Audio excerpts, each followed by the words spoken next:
Hello and welcome. I'm Adrian Gregan, and I am back for another live stream. Today we are finishing up the two-part series, I suppose, on my anime list, and we are getting through the final 40 anime, I believe. So not quite the second half, but for the most part actually, because it's a little over 100.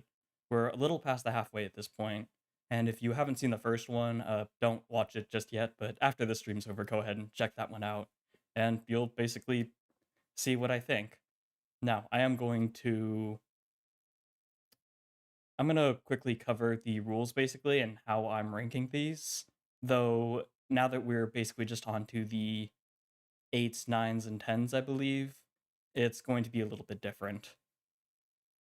Actually, give me 1 second. Let me make sure I've got this set up here. Yeah. So I've figured out some of the things that were giving me some technical difficulties last time.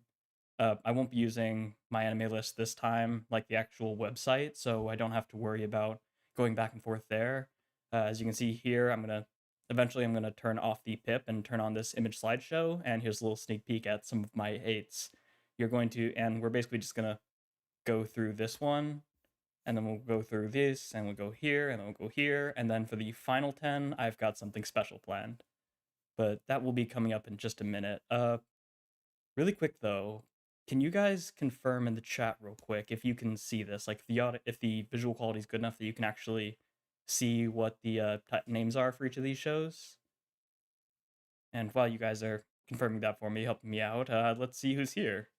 We've got Living Dog with a holy moly. Uh, I guess you're happy you can make it here. I'm happy you could be here too. We've got Some Known and Jaru Tepen, so we've got some of the usual suspects. Hopefully, Alex will be able to make it since I moved it over from the Saturday slots, but we'll see where it goes. Jaru Tepen says it's a bit small. Here, I think I know a quick fix for that. How's that?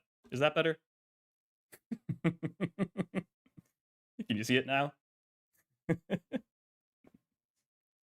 I guess I probably shouldn't leave it like this because you guys can't quite see me, but uh okay, let's change this back. I guess keep it like this. I guess what I could always do is instead of going by 10 by 10, I could always go to I can do it by 5. So while we're waiting for people to trickle on in, I'm going to go ahead and adjust these and we're going to do this live. Now, I do have to get out of here by 3, so it's going to be max 3-hour stream. Uh, say it with me, everyone, for those of you who are usual suspects to these streams. 3, 2, 1. This is going to be a shorter stream than normal, and that is my binding vow to make sure it lasts right around 3 hours, but I don't think this one will be as long as the other ones. I'm going to go through a little bit quicker. If there's a show you want me to talk about, then we can pause there, and I'll be able to do that more live because you guys can see the list while I'm looking at the comments. The only thing that'll change for that is the top 10. So my 10 rankings, or the shows I have ranked 10 out of 10 are going to be special. I have a special little slideshow, and here's a little teaser there.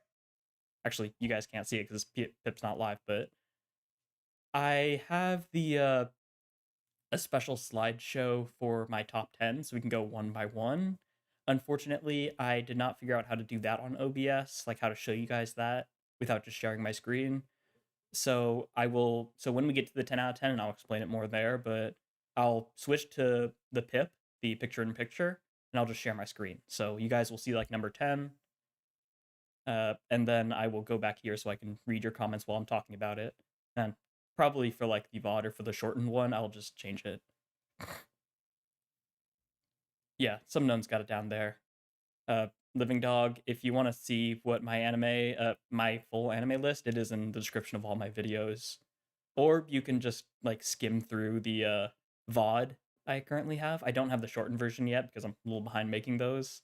But check out the VOD for Mal Part 1, the live stream I did, and you'll see me go through the list and see the particularly enraging things, especially JoJo's Part 5. That one's one of my favorites. It's unforgivable how low it's rated. It's not rated that low, but for a JoJo's, it's crazy because that's just my personal opinion. And getting into that, I'm actually going to start talking about the rules for those of you who weren't here for the first part.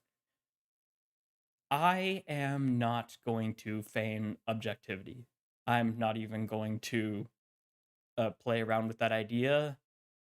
I consider the rankings of anime to be specifically subjective, and it's not a range of subjectivity to objectivity. It is specifically a scale of subjectivity.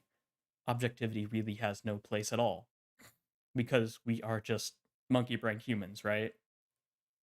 You could argue even our entire existence is subjective. So even trying to feign objectivity or putting it on that scale is kind of a fool's errand. Also, I'm going to turn my mic up a little bit. Let me know if this gets too loud. But on my reading, it was a little bit small, so you might have turned it down a little bit, but let me know if that audio sounds good to you guys. So my rating is, well, for my ratings and for these live streams, I am embracing Sundone Kobayashi's at 9. Oh shoot, I have my 9s up right now. Uh-oh. You guys shouldn't be seeing that yet. I should keep it on the first one. Actually, I should just turn the image slideshow off. Let me go back to the pip. Yeah, it's unknown. That was a little teaser for you. That's a great point, Subknown. I'm trying to be coy about this, but you guys literally have access to Mal right now, so there's really no point being coy. Yeah, we'll get into it later, obviously, but Kobayashi is a 9, and the reason for that, and his little teaser, 9s are 10s that are not in my top 10. And it's simple as that. As you'll see with this entire stream, this is basically just the masterpiece stream, because 8s, 9s, and 10s, there is very little delineation between them in my rankings. But I'll cover that in a minute. So first things first, again, my subjectivity spiel for those of you who weren't here for the last stream, I am embracing the fact that there is no way to objectively rank shows over or below each other. And even if there was no point to that. It is very easy and very possible to say this show is better than, or this aspect of the show is better than that one. This animation is clearly better than that one. This directing is better. This directing is perhaps more interesting than that one. These things I think are more useful and things you can say. But if I were to say AOT is objectively better than SAO, not only am I not actually making a statement, I'm not saying anything valuable, but I am basically disregarding and invalidating the opinions of people who like SAO more than AOT and think it is better. So I don't see the purpose, and I see active harm in in trying to say one show is objectively better than another. I think that is a full errand, and that only serves to invalidate people's opinions and to basically accomplish nothing but feed your ego. So my list embraces the subjectivity of ranking anime, and it exists to show you guys not what I think is the best show, but the shows that are most valuable to me. Ironically, I think telling you what is most valuable to me and telling you why will be the most valuable thing to you. Because anyone can say this animation is better than this one, or this directing is more interesting than this one, or this music is more experimental than this one. Anyone can tell you that thing. I am the only person in the world, I am the only person in the history of anything who will give you this accurate, a proper and fair explanation of my subjective experience with anime. I am the only person in history who ever has been or ever will be able to do that. So that is the most valuable thing I can do for you, is share my opinions of how these shows have affected me and how valuable they are to me. And since that is the most valuable thing I can do for you, that is how my shows are ranked, basically. Which is why you'll see a lot of incendiary takes. And I think one of them, I've mentioned it before, but JoJo's Part 5, I think it's ranked like a 6, maybe? It might be a 7, which seems criminally low. and it kind of is. But it fits with the ranking I'm doing. As you can see, I'm trying to strategically, if you look in the corner of your screen, I'm strategically moving my cup around to see if I can maybe make the text a little better, because I do need to, actually, let me see if I can do this while I'm here, because we're going to be in this stream for the long haul, like the 3-hour long haul, so I'm going to see if I can put a little filter on it and just make it a little more visual. Is there a way I can put a...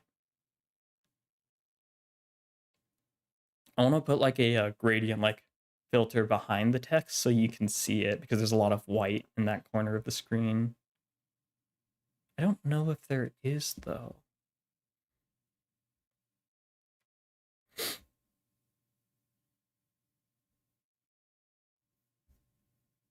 Maybe I'll do this. Maybe I'll just save this for next time. But let's see if... I guess we can see if this does anything. No, it does not. Okay. Okay, I don't know how to do that. I'm not skilled enough at these. Because I realize that's one problem I really should have addressed for a lot, quite a while ago, because while I do have this overlay here, it's just kind of hard to read some of it, especially near the bottom. So I need to find a way to put a filter over that. I think I can just put... I think I can actually just put like an image there and just make it in the background. I'll figure that out later. You guys don't need to see that.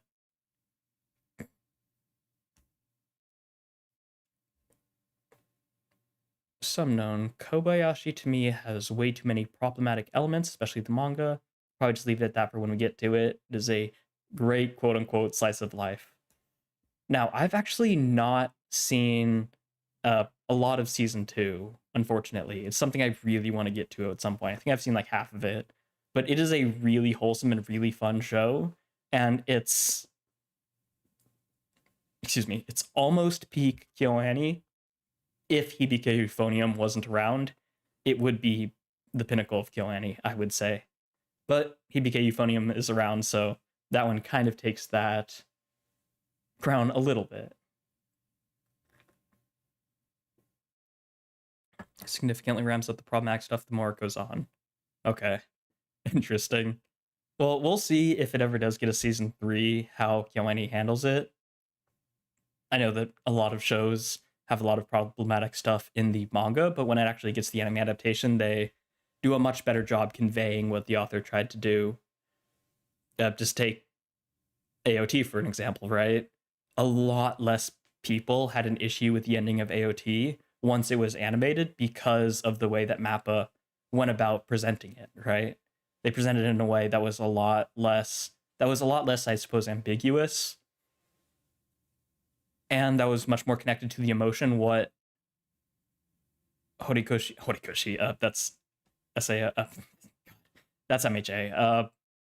Isayama was trying to convey with his ending. They were more able to convey that with the anime, so a lot more people were okay with the ending of AOT once it got animated.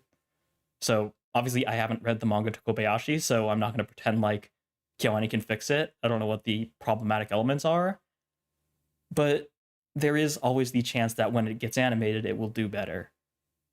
Unless you're talking about stuff that's already even in season 2, and that's like already solidified as still problematic, but even then, there's always a chance season 3 will be better, right? Hey, Lista Chicks is here. Glad you could make it. This place looks very nice. Thank you.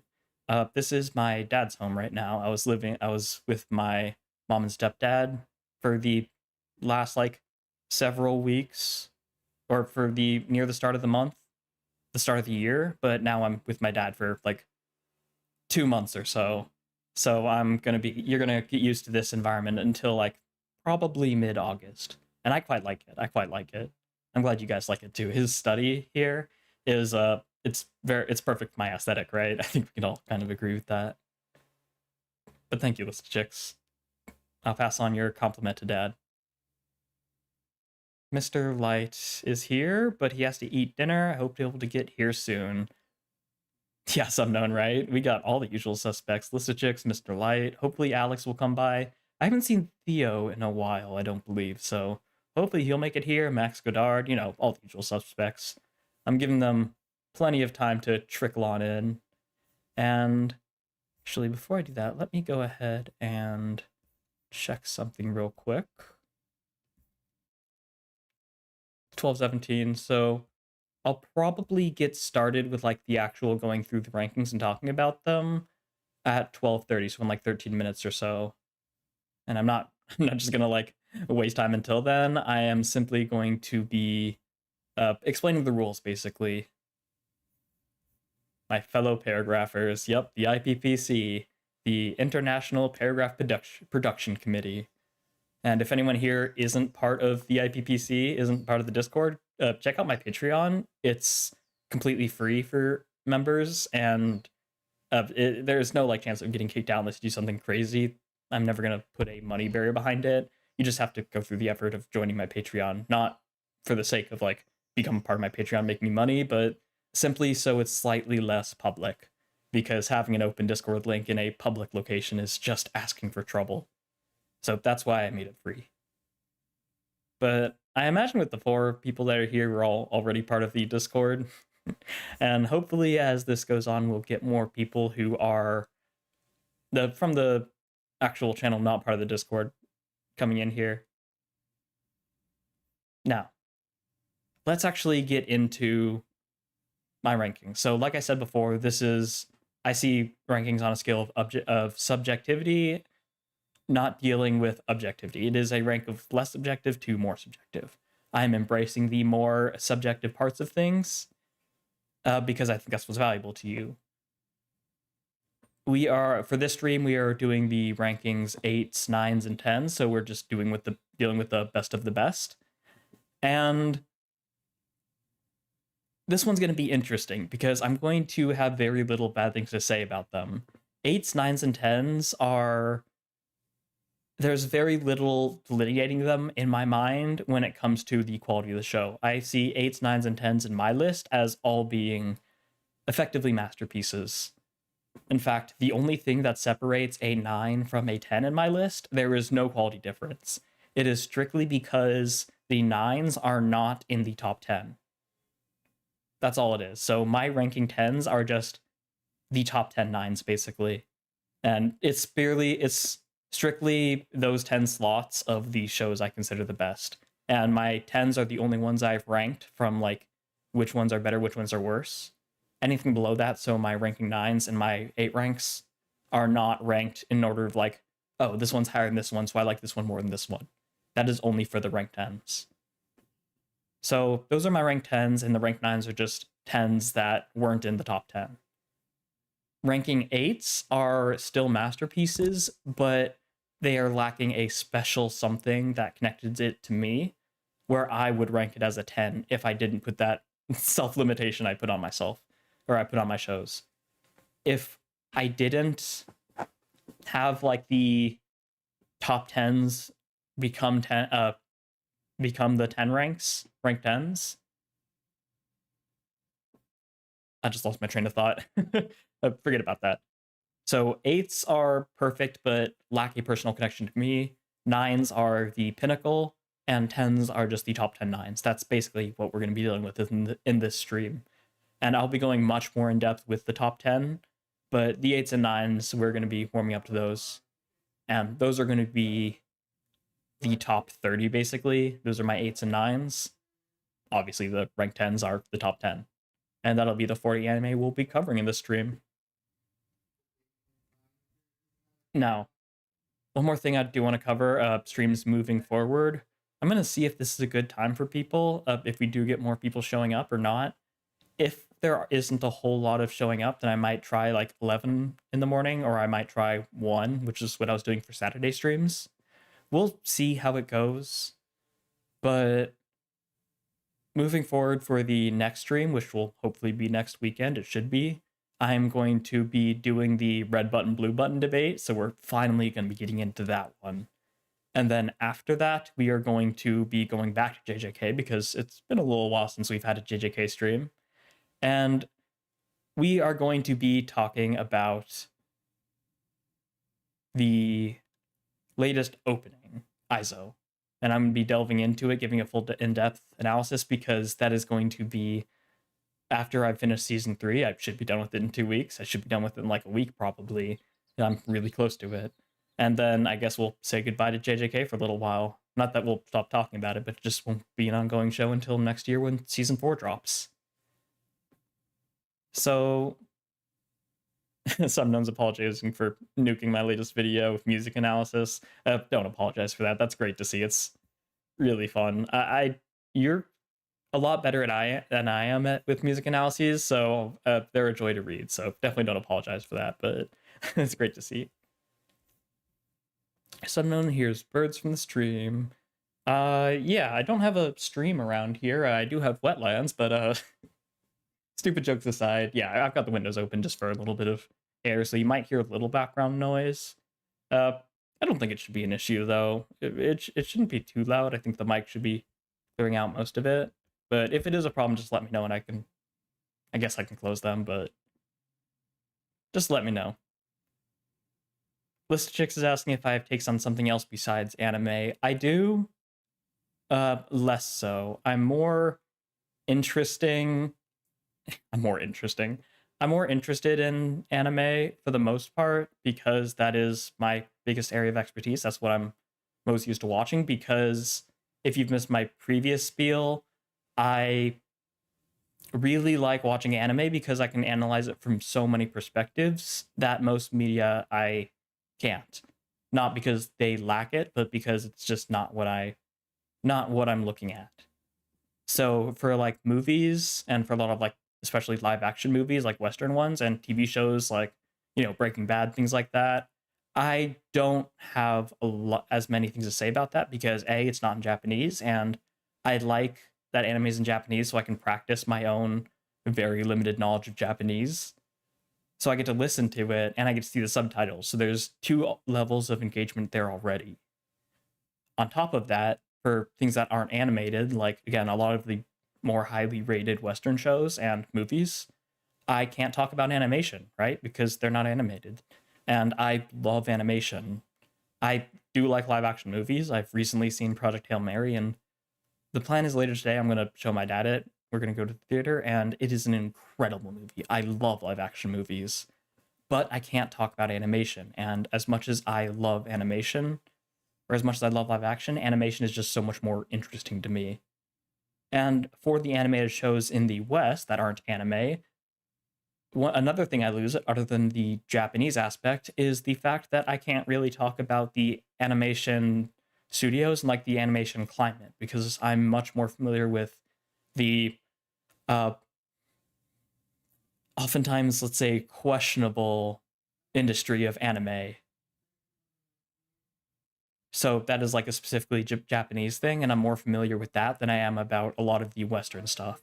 So I am far from opposed to watching Western shows like Avatar: The Last Airbender. I've actually never watched, so that's a show I wouldn't mind putting on my channel at all one day.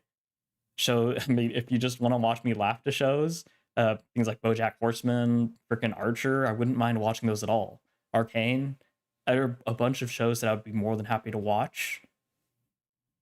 You would just have to be aware that there would be a lot less talks about like animation, a lot less, and I would have a little bit less to like think about simply because of the lack of Japanese, and if there is things about production, then I'll be less aware of it. But I'm more than happy to talk about those because it's mainly going to be animation. There's not going to be a whole lot of live action stuff in this channel, at least not for the foreseeable future, because I'm just too fascinated by animation. I really, really love it.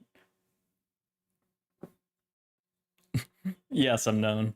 I do have thoughts on Moxie Monroe. That's definitely not anime. It is a podcast. It is a audio drama, fantasy noir. And it's inspired by a lot of D&D sessions that the creators have gone through. So if you've liked D&D and you like audio dramas, fantasy noir, that kind of stuff, then you'll love Moxie Monroe. Or even just if you like detective stuff, I really do enjoy it. My friend is one of the main writers and producers of it. I can guarantee you, though, that is not a bias I'm placing into watching the show. When I watch the show, I turn on my full analytical mode, and it is genuinely that good. So I'm glazing it, yes, from a place of love, but really as an analyst, I truly do love it. And I cannot encourage you to watch it enough, not just to support my friend, but just to support a smaller work, a smaller like creator, and just a really good story with a lot of potential. You need to study for an exam on Tuesday. Ooh, best of luck for that, Subknown. And after that, yeah, definitely get to Mox Monroe. You'll enjoy it. But I hope you do well on the exam. At this point, Breaking Bad, for people associated with TV shows in general, actually insane. List of chicks. That's true. And I mean, do you blame it? I haven't seen all of Breaking Bad. I've seen like I think the first like 2.5 seasons, and it's like a masterpiece, right? So no wonder people associate TV with like Breaking Bad. It's the same thing as saying people associate Full Metal Alchemist Brotherhood with anime, right? And admittedly, people outside of the anime community probably aren't as aware of Full Metal Alchemist Brotherhood, FMAB, but it is like the poster child, right? Because for the longest time, it is like the top rated anime, so it makes sense that it is kind of the poster child. And we've got Blackpool here. Hi. I don't know if you're a familiar face, so welcome. If this is your first stream, welcome. I'm glad you're here, and I hope you enjoy my crazy thoughts here. And we've got Alex as well. Incredible. I love that. Sorry I'm late. What did I miss? Not too much. We are going to be starting the actual list in just a few minutes, probably like 2 minutes or so. And just really quick to cover it, once again, we're doing the 8s, the 9s, the 10s, my top 40 anime now, because last time we did the top like 60 plus. 8s are shows that are like masterpieces to me. This is going to be entirely a stream of masterpieces. However, 8s are simply lacking a special something to me that makes them 9s. 9s, even though they are not 10s, are the pinnacle for me. They are the best of the best. The only difference between a 9 and a 10 on my rankings is that the 10s are the top 10 9s. But there is like no delineation of quality between 10s and 9s for me. And 8s are just slightly less than 9s, basically. They're lacking a special something to me, even though I consider them to be basically perfect. So yeah, we're going to be going through it like that. Blackpool, there's something about anime once you get into it, other kinds of movies and series just don't hit. Yeah, there's something special about it, right? And a lot of it is, I mean, we're just used to it, right? And no, I'm not new to anime. I've been watching anime for probably like 12, maybe 13 years. And I have a little over 100 shows, not counting like different seasons, which I know is a fairly small list for a lot of people because I've been on and off with a lot of anime, and I'm not really interested, or I haven't been interested in watching new anime for quite a while. I'm quite happy with my list. I don't think that a bigger list is better. It's about how you use it. And I'm kind of happy with my list. I'm watching more shows now because I'm part of this channel, but I don't feel the urge to watch more shows. I'm quite happy with what I've watched.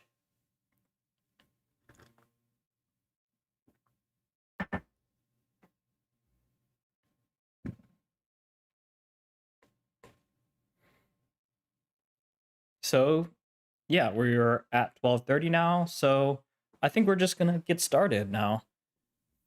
I'm gonna turn off the pip here, turn on the image slideshow, and I'm gonna start going through these.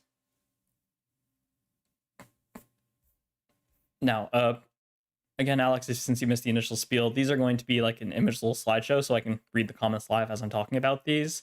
Oh, wait, I just remembered this is a little bit small for you guys, right? So I might adjust this, or I guess I can go through it because I'll be saying them live. So hopefully the quality is good enough that you can see it, especially as I say it. So like the bottom is Spy Family, and I mean, what you could also do is you can just go in the description, and my anime list, my mal is going to actually be in there. It's in the description of all of my videos. So go ahead, check that out. It should be in there. Let me just double check. Yeah, anime I've watched, plan to watch. Just check my mal, and if you want to, yeah, it's Subknown, exactly. You can just pull it up on your own and view it live if you really want to. I could just make it larger and like do like 5x5, but that's a whole lot I'd have to get through, and you guys would have to sit through that. And knowing how this channel goes, knowing how the IPPC is, we just won't have time to get through even 40 anime. Oh, and that's one more thing I should mention to the guys who are just showing up now. I have about 2.5 hours till I basically have to be done. So it'll be around a 3-hour stream probably. I think it'll be shorter, but because I've said that, it's almost guaranteed that it'll run right up against the time limit.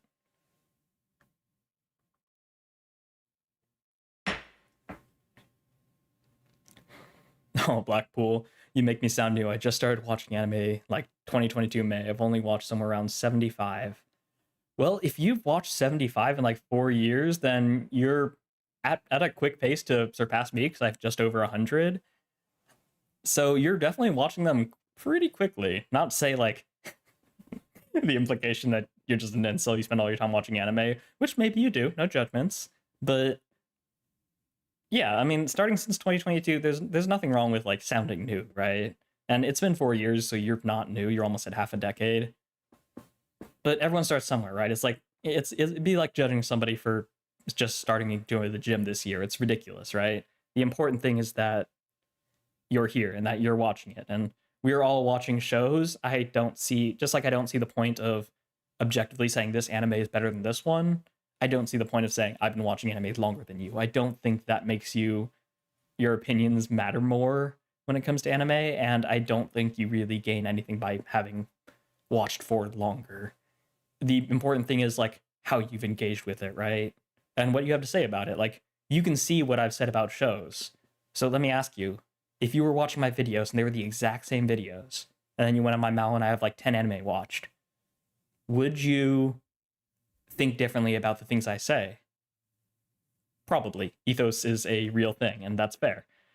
But would the actual contents of what I was saying when in my like analysis of JJK, would that change at all? Excuse me. Would that change at all? No, right? Because while watching more shows and watching anime for longer does change it so that like I have seen more stuff so I can comment more, and like I've seen more shows, thus I have more experience. Yes, that is a real thing. That's fair to say. But if I haven't seen very many shows, but like I have a degree in history, so I have a lot to say about history. Starting in August, while I'll be moving out of here, I'll be starting a second bachelor's in psychology. Yeah, so I'll have a lot more to say there. Does me having less experience with anime make me less experienced with, say, psychology once I get my major, once I'm studying it? No, right? So it's something to take in mind how many shows you've watched or how long you've watched anime. But at the end of the day, what they say and what they have to say about the show, how they engage with it, should stand on its own, right? You shouldn't detract what someone says about a show because, oh, he's watched less anime than me. Oh, he's watched it for less time. What matters is what they actually have to say. Because anything else is just unfair judgment, right? Alex says, I think what's remarkable about anime compared to Western media is how bizarre it can be. Someone comes up with an absurd story and isn't afraid to work with it. Though, of course, there are some that use tropes and cliches. Yeah, I think Japan's tends to be a lot more willing to experiment with stuff. And I think it being animated, again, as opposed to most like quality Western shows are live action, animated shows are really allowed to and able to capitalize on the absurdity of some stories, right? And some of the ridiculous stories that just wouldn't be as powerful or as impactful if they were live action. So it's not something like Japan has something that the US lacks or that Western countries lack. It's simply that they are more focused on and they are better with animated shows than we tend to be. So their stories are able to capitalize on that more, right? That's an oversimplification, of course, but it is a part of it. And it looks like Sumknown will also be studying some psychology. Awesome. So we get to have some, I'm sure the discussions are going to get even more interesting as we really delve into like psychological topics. And of course, you have your physics studies, just because it's fun, right? Because that's how higher education and just education should be. For those of you who aren't aware, higher education, like universities, began not as a way to get ahead in like your job. They were completely optional pursuit of knowledge. They were just a way for you to pursue more. Like you have this burning desire to learn more, so you would go through the effort and money to go to a university. And that's like the essence of it. And that's kind of how I'm treating it. especially since spoilers, I want to make this my full-time thing. Just talking to you guys and sharing my thoughts about anime and being this analytical voice. I want to make this my full-time job. So higher education for me isn't about getting a job, but it is related to what I hope to be my job one day. Because psychology and like history and stuff are directly correlated to my content, right? To what I have to say. So that's basically my little thing there, my little spiel there, why I'm studying psychology and what you can look forward to in the future with my channel, because I do look forward to seeing how studying psychology at an actual academic course, at an actual academic location, will adjust and improve what I have to say in my content. Because obviously a lot of my content, a lot of my analyses are like psychology focused, right? Listachik says, I think that more than 90% of anime is pretty ass.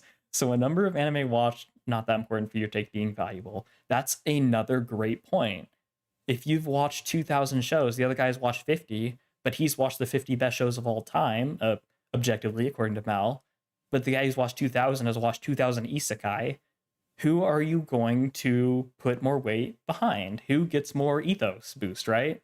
Who, I keep saying ethos. Is that the word I'm thinking of? I think it is. Who has more like credentials, right? Who are you more willing to listen to because of their experience?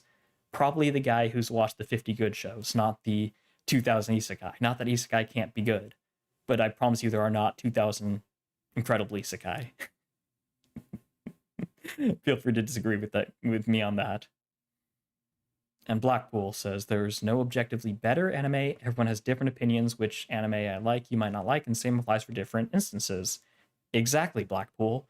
And that's why I'm leaning into my subjective opinion and what I prefer and why these anime have impacted me. That's what these streams are about, this one and the last one, because anyone can tell you, like, this show is objectively good because of animation. This show is objectively good because blah, blah, blah. Anyone can tell you that. You can look that up. I am the only person now and for the rest of history who will be able to share with you my exact subjective experience. So that is the most valuable thing I can do for you with these streams going through my Mal, is sharing with you just how subjective and how these have affected me. I think that is the most valuable thing I can do. So that is going to be the focus of these streams. And of course, during it, I'll also talk about like animation and things like that. I will touch on those. I'm not going to avoid it, but it's not the centerpiece of what I'll be talking about.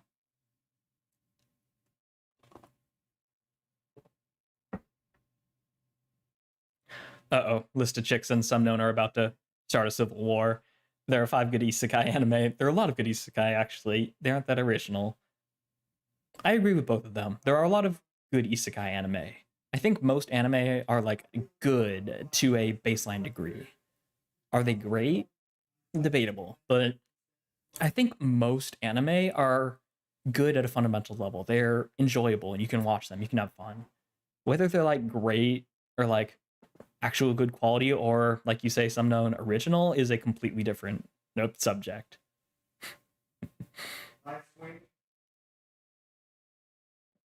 Boring would be a better word. Basically 90% of any media is pretty bad. Boring would be a better word. Most shows aren't detrimental. Yeah, and it's like what I was saying about the isekai, right? They're not original, so there's not a whole lot of value, but if they are a show you watch and that have impacted you, then that kind of justifies its existence, right? Because the whole point of art, the centerpiece, the core of art, is to reach into people and to affect them. That's really what matters. So if a piece of art has affected a single person, I think that is enough to justify its existence. Anime like Monster, Code Geass, Tomodachi games are very deep in psychology. I've actually not seen any of them, Blackpool. Code Geass is one I really do want to watch. And thank you for bringing that up, because I need to remember to put that on my... excuse me. I need to put that on my upcoming poll. That'll be once I finish Frieren Season 2. That will be when I like start my actual new schedule of when I'm watching shows. And there are going to be 2 main ongoing shows, Modern Masterpieces and Hidden Witties. How have I not watched this yet? And Code Geass is definitely going to be part of the Hidden Witty poll when I finish Frieren, so look forward to that. Thank you for reminding me of that, because I did not have that on my list to put on the poll. And I'm sure that'd be a quite popular one. I can say I like Fairy Tail more than Bleach, but that doesn't mean either is objectively better or worse. Exactly, Brockpool. I like Fairy Tail a lot. It's not good. Well, it is good, but it's not great, right? It is no sane like analyst or just somebody who appreciates watching like looking at the more nuanced and like more critical lens of anime will tell you that Fairy Tail is a great high quality show. But it is a really good show, and just because, well, it's a good show, and it's affected a lot of people, which again justifies its existence, right? As a piece of art, it has done its job, and that's what really matters. So I do like Fairy Tail, even if I wouldn't rank it that high on a lot of my lists.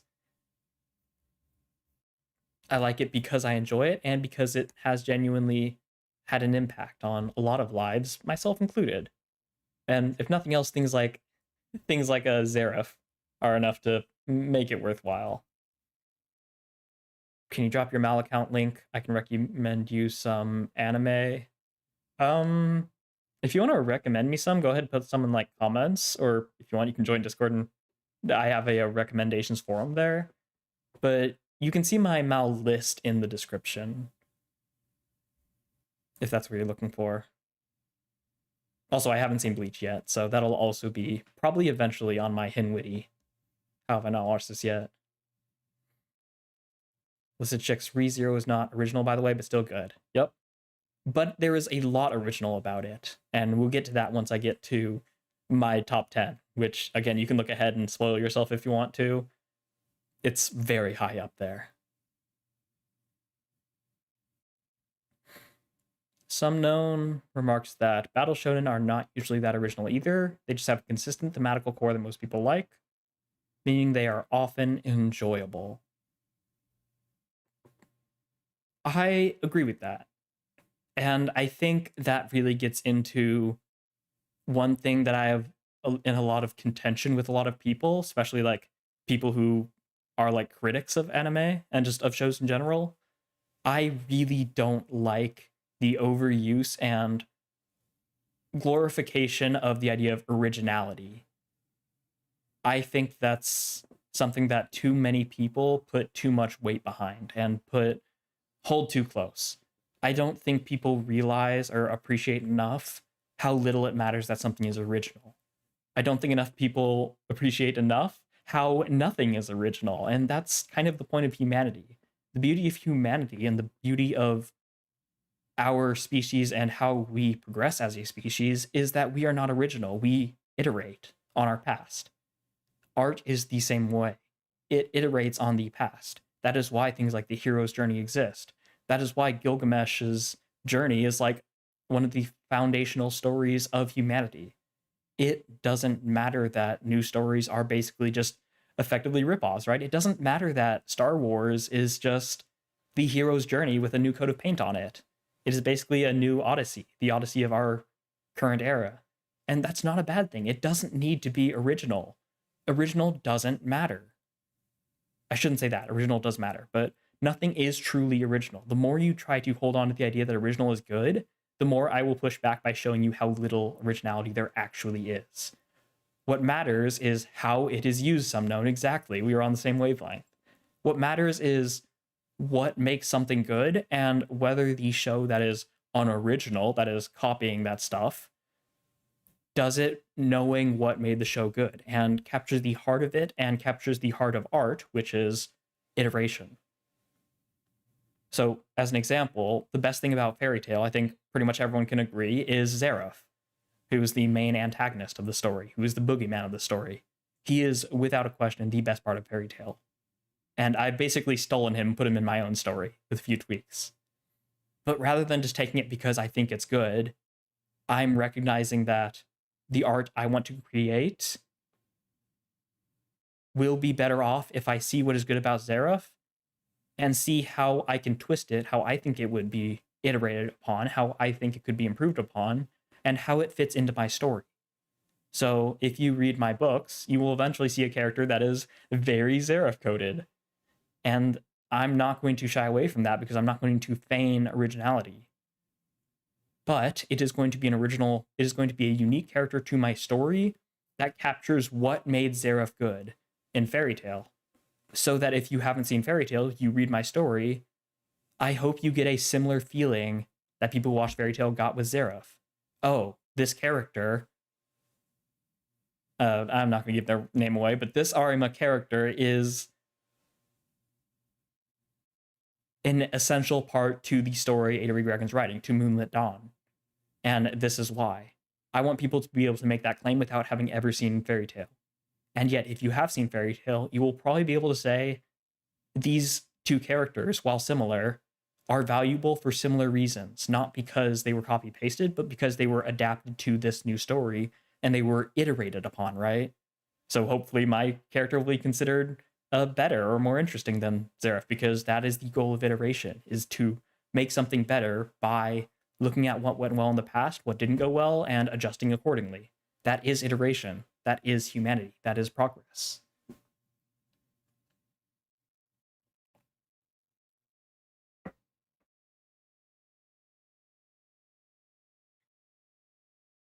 JoJo's the most original anime I have ever seen. Originally pretty important because even without AI slop, something people consume every day. Yeah, List of Chicks, I agree with that. JoJo is unusual, is bizarre in the sense that it is probably the closest thing to, it is the most original thing like in the modern era of anime. It is the closest thing I would say to being original. I haven't seen many stories that I can draw like connective tissue with JoJo's as I can with like every other show I've seen. It is the most unique story I've probably ever seen. And Araki's deserves so much credit for not only creating that story, but doing it really well. I think that after Frieren, fantasy stories should continue, especially now that the other two from the Crown have been adapted, Meshi and Togahi Boshi no Atelier. I haven't seen either of those. So I assume you're talking about once I finish Frieren, like what I should do for my reactions.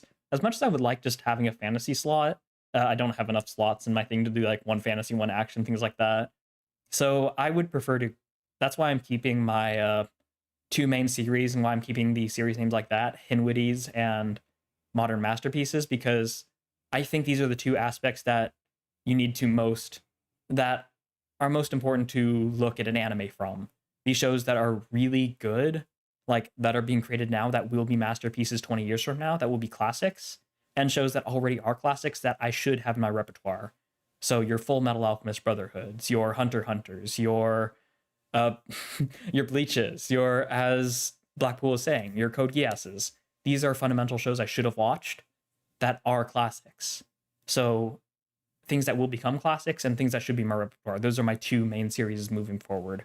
I don't want to limit to something like a fantasy series or like a fantasy slot in my repertoire.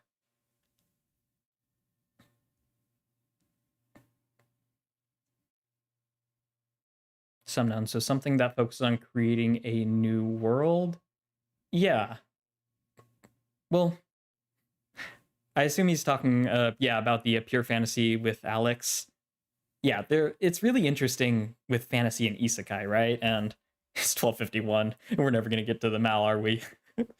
That's fine. That's the joy of these lives, right? Because they're a lot less structured, and you get to kind of just talk with you guys live and talk between each other and me talking with you guys, right? So we'll get to the Mal if we get to it. That's more just a jumping off point. But if we don't need a jumping off point, then we're just gonna stream. We're just gonna go.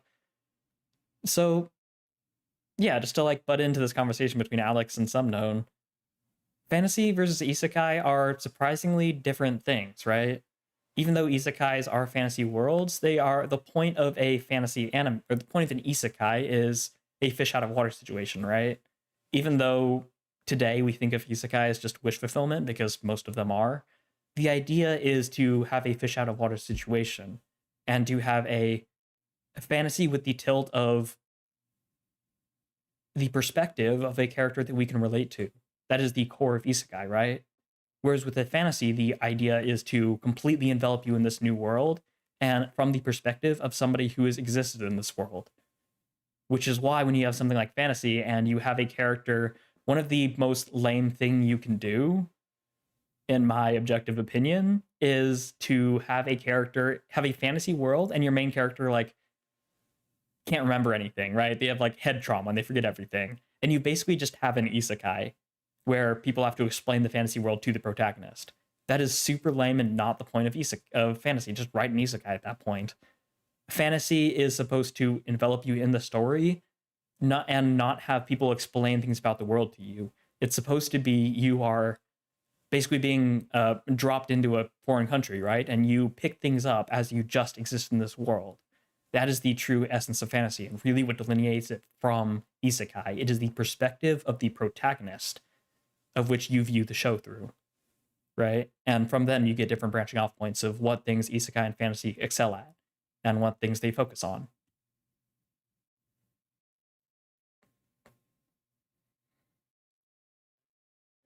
Kenjaku, he already an already good show that is more important to you, overall writings or themes? Oh, what is more important to you, overall writing or themes? I don't think. No, I was gonna say I don't think that I would place one over the other, but I absolutely would. I would place writing over themes 10 times out of 10. Excuse me 1 second. Sneeze coming up. Wait.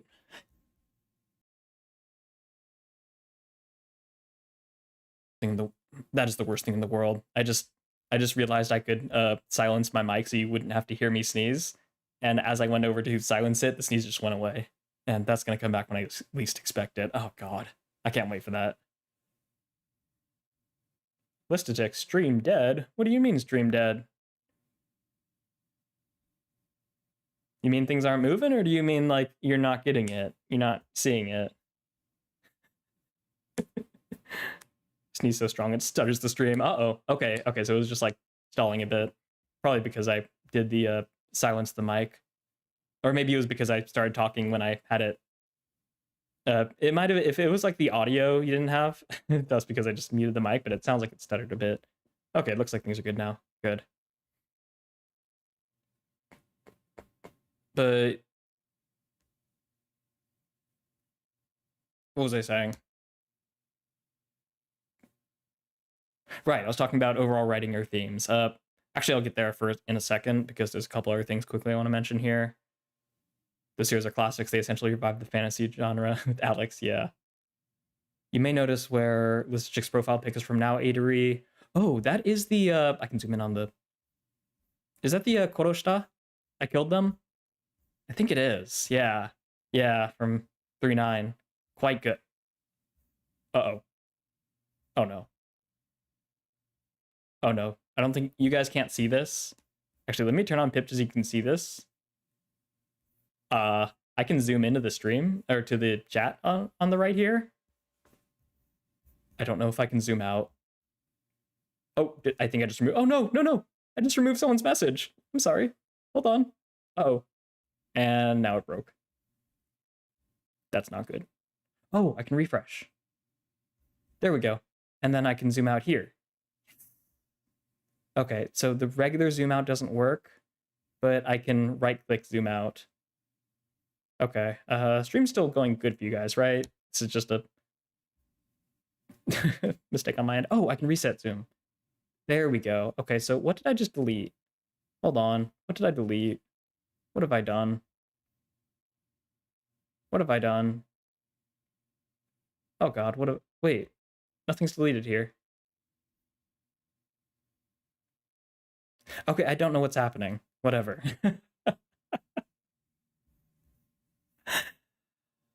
I'm just gonna keep the pip on. You guys can see the slideshow later. Okay, I don't know what just happened, but I guess we're good now. But yeah, that is from your pick is from the I killed them, right? That's such a good scene, so I totally get that. That's an awesome profile pick. You definitely deleted a message. Oh God, I don't see it on here. Where is it? Which one did I delete? Whatever, it's in the VOD.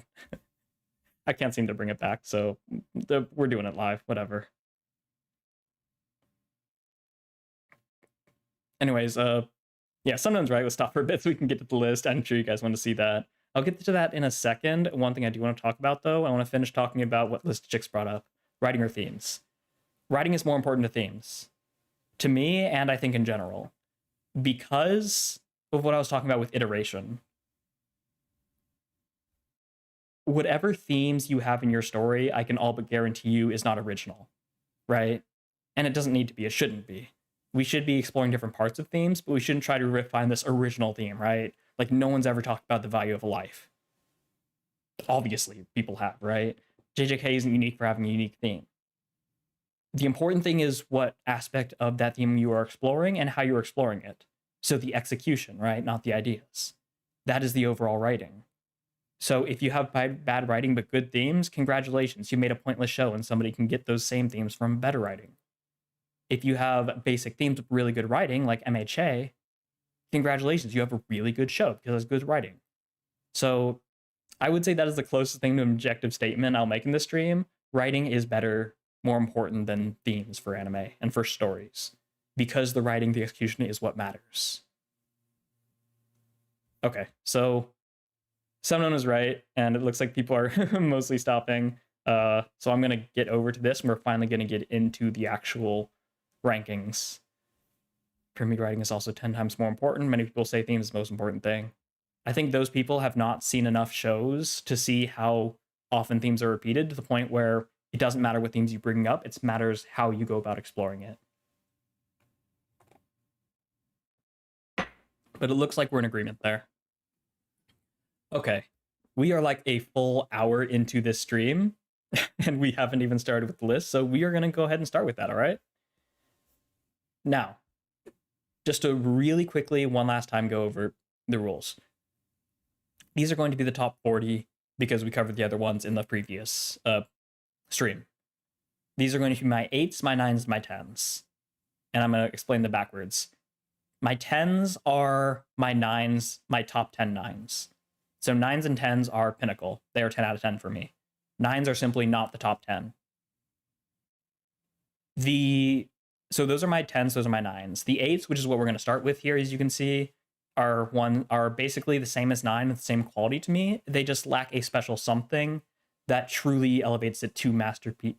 They are masterpieces, but truly something special to my heart. So 8s, 9s, and 10s, this entire stream, I'm just going to be covering shows I consider to be masterpieces.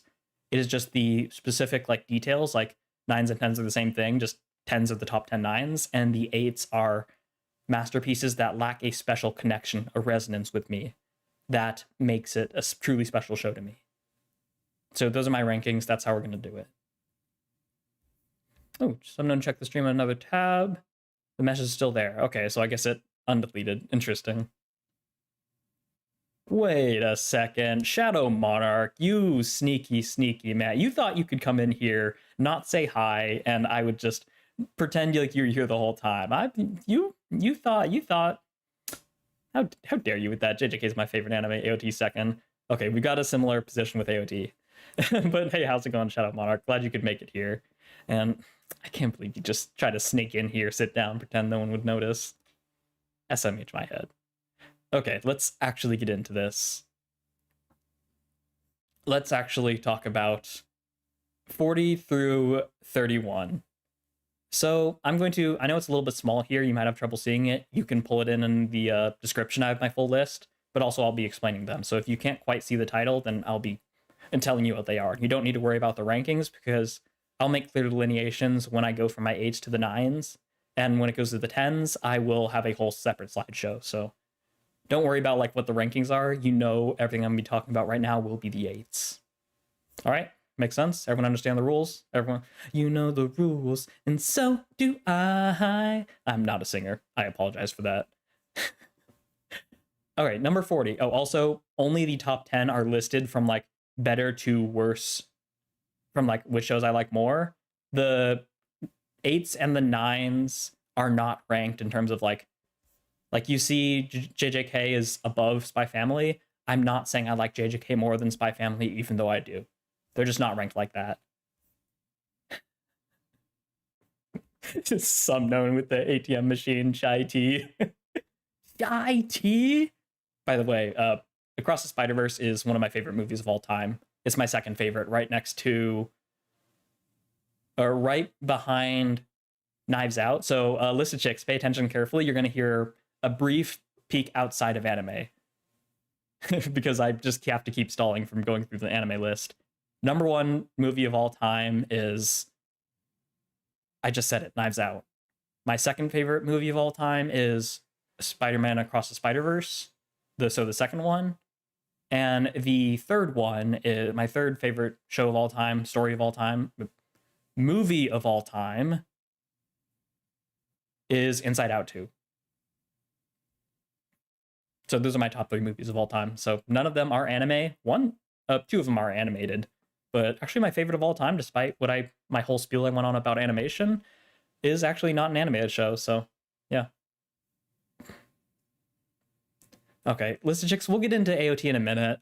So boring, I dropped 2 or 3 times after rewatching season 1. I assume you haven't really gotten past season 1 or past season 2.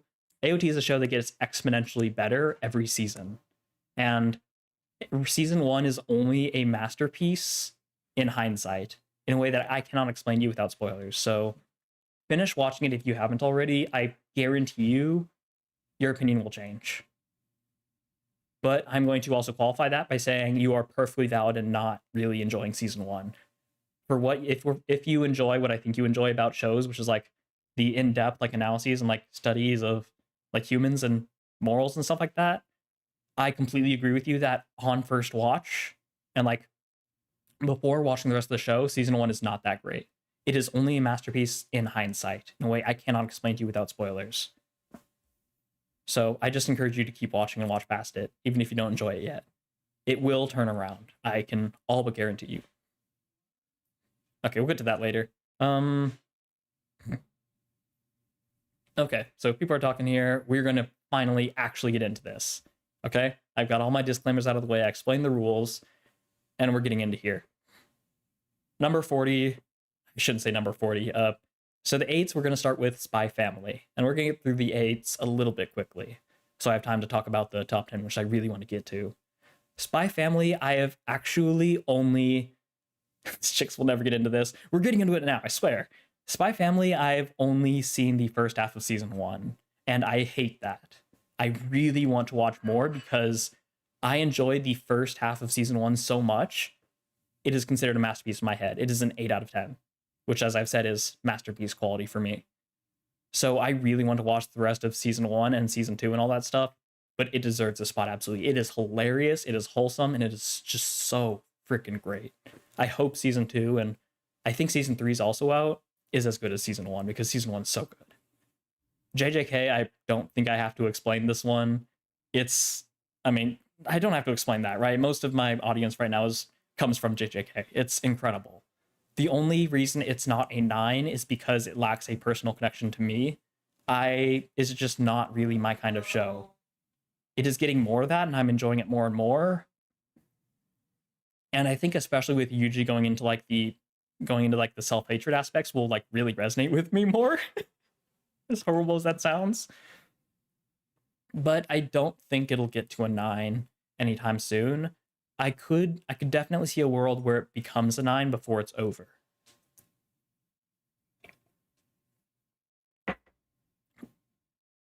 But most of you are familiar with how I see JJK and how much I love it now. And I think that's the best explanation for what these 8 rankings are, that they are masterpieces to me, and I love them. So I think JJK perfectly represents the 8 category and what I rated as an 8 and why. So above that, we have Dr. Stone, which is an incredible show, a phenomenal show, a show that everyone needs to watch to reignite their passion for science that they had as a kid, because everyone to some degree loves science, right? So Dr. Stone's incredible. I have not seen the final season, so like the first and second core. I think the third core is coming out in like a few seasons, or I think it's coming out this year, if not next year. I think this year. So I'm behind on Dr. Stone.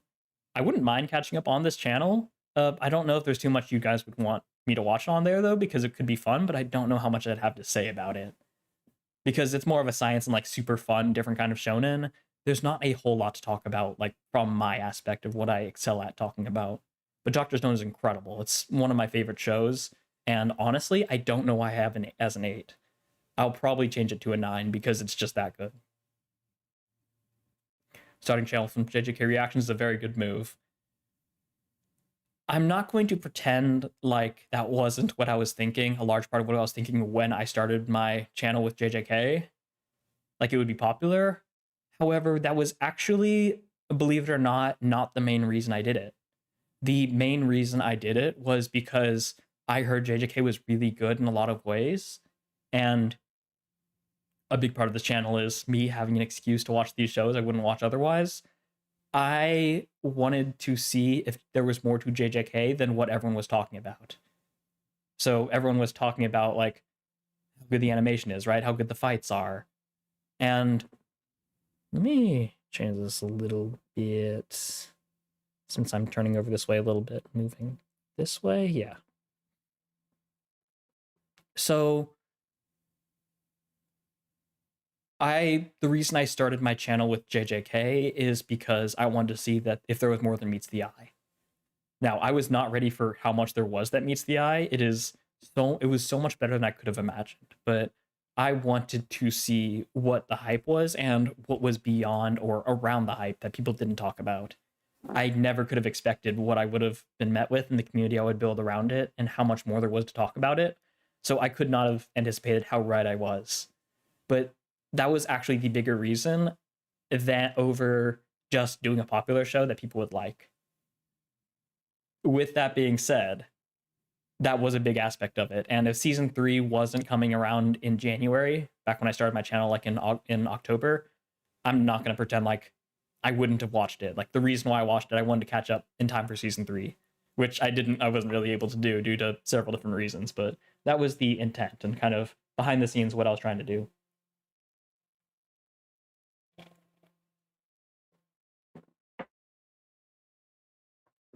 So that's JJK, Dr. Stone. Next up there is The Promised Neverland. And if you've seen season 2 of The Promised Neverland, you've seen more of it than me. I've read the full manga. I've not seen season 2. I do not plan on watching season 2 because there is no season 2. Right? So this ranking is explicitly for season 1. And that's a little bit of a cheeky thing about these rankings about my Mal, is that excuse me. One of the sneaky things and the cheeky things about my Mal is that I have all of these rankings for what I've watched. Oh my god, excuse me. So like I said, I've not seen all of Neverland. I've only seen season 1, so it gets an 8 because season 1 was that good. There is no season 2, as everyone here in the chat clearly agrees. So I don't have to worry about lowering the ranking because of a non-existent season 2 if it happened to be bad. So that's just for Season Land Never Won. I think we can all agree it's like a masterpiece. It's an incredible season. The direction is absolutely phenomenal. The heart is so there, and they do so much to elevate the manga, the experience from the manga. It is just, I cannot praise it enough. It absolutely deserves a spot in the 8s. Above it is Golden Kamuy, a show that I have not watched past season 2, and I know it's over. I know there are 4 seasons, so I would love to get back to watching it at some point. It is a show, it is one of the few shows that I never stop. My enjoyment of it, like, never wavered. It is so consistently funny and also intense and also filled with heart. I really want to finish it at some point, but it definitely deserves masterpiece slot. Above it is Sakamoto Desuga, one of the most difficult shows to translate to English with its title. Alex, I'm sure you can explain that to everyone for those who don't understand. Sakamoto is such a funny show. And this is probably one of the more subjective parts about my list that is already super subjective.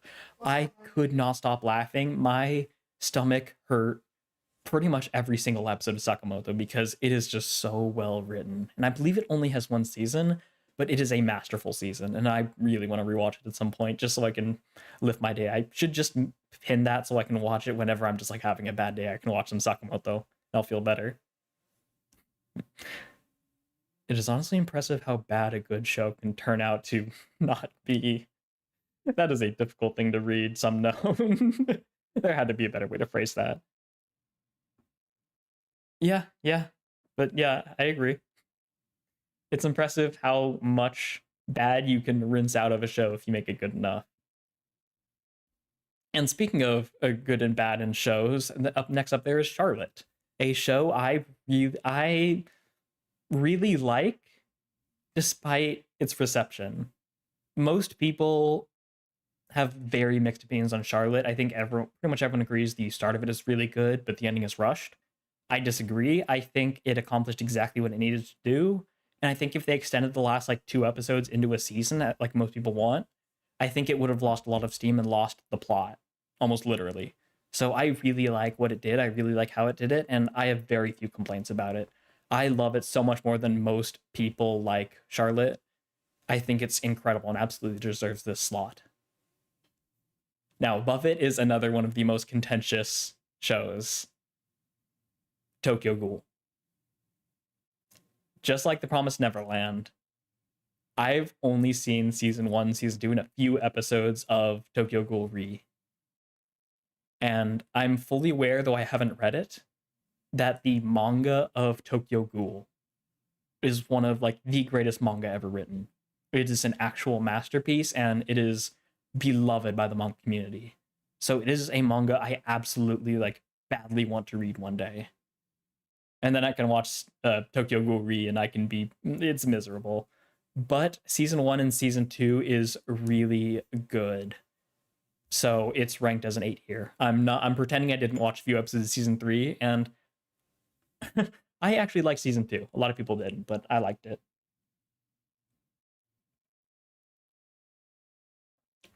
Probably because I hadn't read the manga. Shadow Monarch, I have not seen Sakamoto Days. That's not what I'm talking about. This show is called Sakamoto Desu ga. Sakamoto Desu ga. Apologies, Alex, for my poor pronunciation. But it is different from Sakamoto Days. I have not seen Sakamoto Days. I've heard really, really good things, so I wouldn't mind watching it at some point. But this is Sakamoto Desu ga. Watch it. It's absolutely hilarious. It's one of the funniest shows I've ever watched. Psyche K. I've actually not watched that, some known. It's another show that I've seen is like really, really funny. And my little brother has watched it. He loves it. I wouldn't mind watching it at some point. Exposure to ace representations. Yeah. I've seen things like that, and it looks like a really funny show. It's important to me, even if I don't care much for it. Interesting. That's a really nuanced and unusual perspective for a show, and I appreciate that, Unknown. A show that's important to you, even though you don't care much for it. That's a really great way of putting that. I think a lot of people are kind of afraid to do that. I think people are too easily conflate what is important to them and what they care about. And it sounds like a kind of a non-difference. They sound like the same thing, but I think there is a difference, right? I mean, just look at SAO for me. SAO is incredibly important to me. It is one of the first anime I've watched for so many people. It is a good show and has a lot of good ideas. I don't care much for it, but it's important to me. And I think that's a really interesting delineation. So I appreciate you sharing that. It's not something I've really put words to before. I assume that's what you're talking about, something like that kind of delineation. Sakamoto Desu ga, also very much funny list of chicks. Peak Comedy's One Punch Man manga. I have not read that manga. I absolutely need to. Much like Tokyo Ghoul, I know it's like regaled as one of the better manga out there, and obviously the anime is deteriorating, let's just say. So yeah, I look forward to reading that manga one day for One Punch Man. Above it is Noragami, a show that I imagine a lot of people haven't seen here. It had 2 seasons, but just 2 cores, and it is an incredible show. It is a show that I wish more people watched, and I wish was more important, and I wish got more adaptation. I've not read the manga here either. I haven't read very many manga, pretty much like just Promised Neverland and like MHA. But Noragami is really fun, really exciting, and it's just a really great shonen. It's like a urban fantasy kind of thing. And it's just an absolute joy. It's so close to my heart. Honestly, I really want to rank it 9. I might do that as well. I think Dr. Stone and Noragami, I need to move up to a 9 because they really are special to me. And the last one, Kill la Kill, before I get into a few more of the comments that are being made. Kill la Kill is incredible. It should be a 9. The only difference is that Kill la Kill doesn't really like speak to me as a story. I think it's pretty much perfect. And there's very few bad things to say about Kill la Kill. There's a lot of contentious things you can say, especially like with its depiction of like nudity and its commentary on things like that. There's a lot of contention about it. But there's very few things you can say that are like objectively bad about Kill la Kill. It's just a really good show. It's made by Trigger, so it's pretty much bound to be really good. And the story is just incredible. It's just so much fun. It's just like JJK, lacking that special something that I would make it elevate to a 9. But it is a masterpiece, which is, like I said, what the 8s are about. Getting exposure to ace representation has been really important for me, but Psyche K isn't much except for comedy. Though the fact that Psyche is very ace coded affected me in some ways. Yeah, it's a weird mix. I appreciate that, Sumknown. I appreciate that perspective. Some exposure to different representation can be important to you, and like, if a show does something like that, and it is unusual for doing that, as Psyche K is, it's something that, yeah, that can speak to you, and that can like impact you a lot, even if the story itself is like you're kind of mid about it. Again, similar thing for SAO, right? It introduced a lot of people and had the idea of getting into exploring like the future and like sci-fi of video games and of like virtual reality, or not virtual reality. Yeah, virtual reality. Even though I don't really care much for it because the way its execution isn't very good, just it presenting these ideas and doing so in a not absolutely miserable way can make it important to me, even if I don't care too much for it, right? Shadow Monarch, you're rating the animation with the story, just the story, or just the story? This rating is on how the story has affected me. And in a lot of ways, the like more objective qualities, the less subjective qualities like animation, like writing, though that's very subjective, they do play a part in how they've affected me, obviously, right? Because that's why people talk about them. However, these rankings are exclusively and explicitly about how they've affected me and how valuable they are to me personally, mixed with like objective, like how good is different aspects of it. But this is probably one of the least objective deep dives into what somebody thinks are good anime that you will like ever see, because I'm leaning into the subjectivity of it, as I've been saying. Alex dropping a sad point that I actually did not know about. It's a shame that the author of Sakamoto Desuga died. She was amazing in absurd comedy. I didn't know about that. That's really sad. And she's really good with the absurdity of it. I am curious how much further the manga got than the anime. I hope there's enough for a season 2. I don't think it'll ever get one, but it absolutely deserves it because it is so good. So rest in peace to that author. I was gonna ask you, but I realized I'm literally on my computer right now. Let me just look it up. I want to look up the name so I don't just say rest in peace to nameless person. Written by Nami Sano. Okay. And she's 1987 to 2023. Oh, that's tough. Well, rest in peace, Nami Sano. That's really too bad. She was a really good writer. It's a really funny story, and I'd love to read the manga one day and just get to appreciate what the anime had to work with. Yeah, Alex says there's Nami Sano. Mr. Light is back.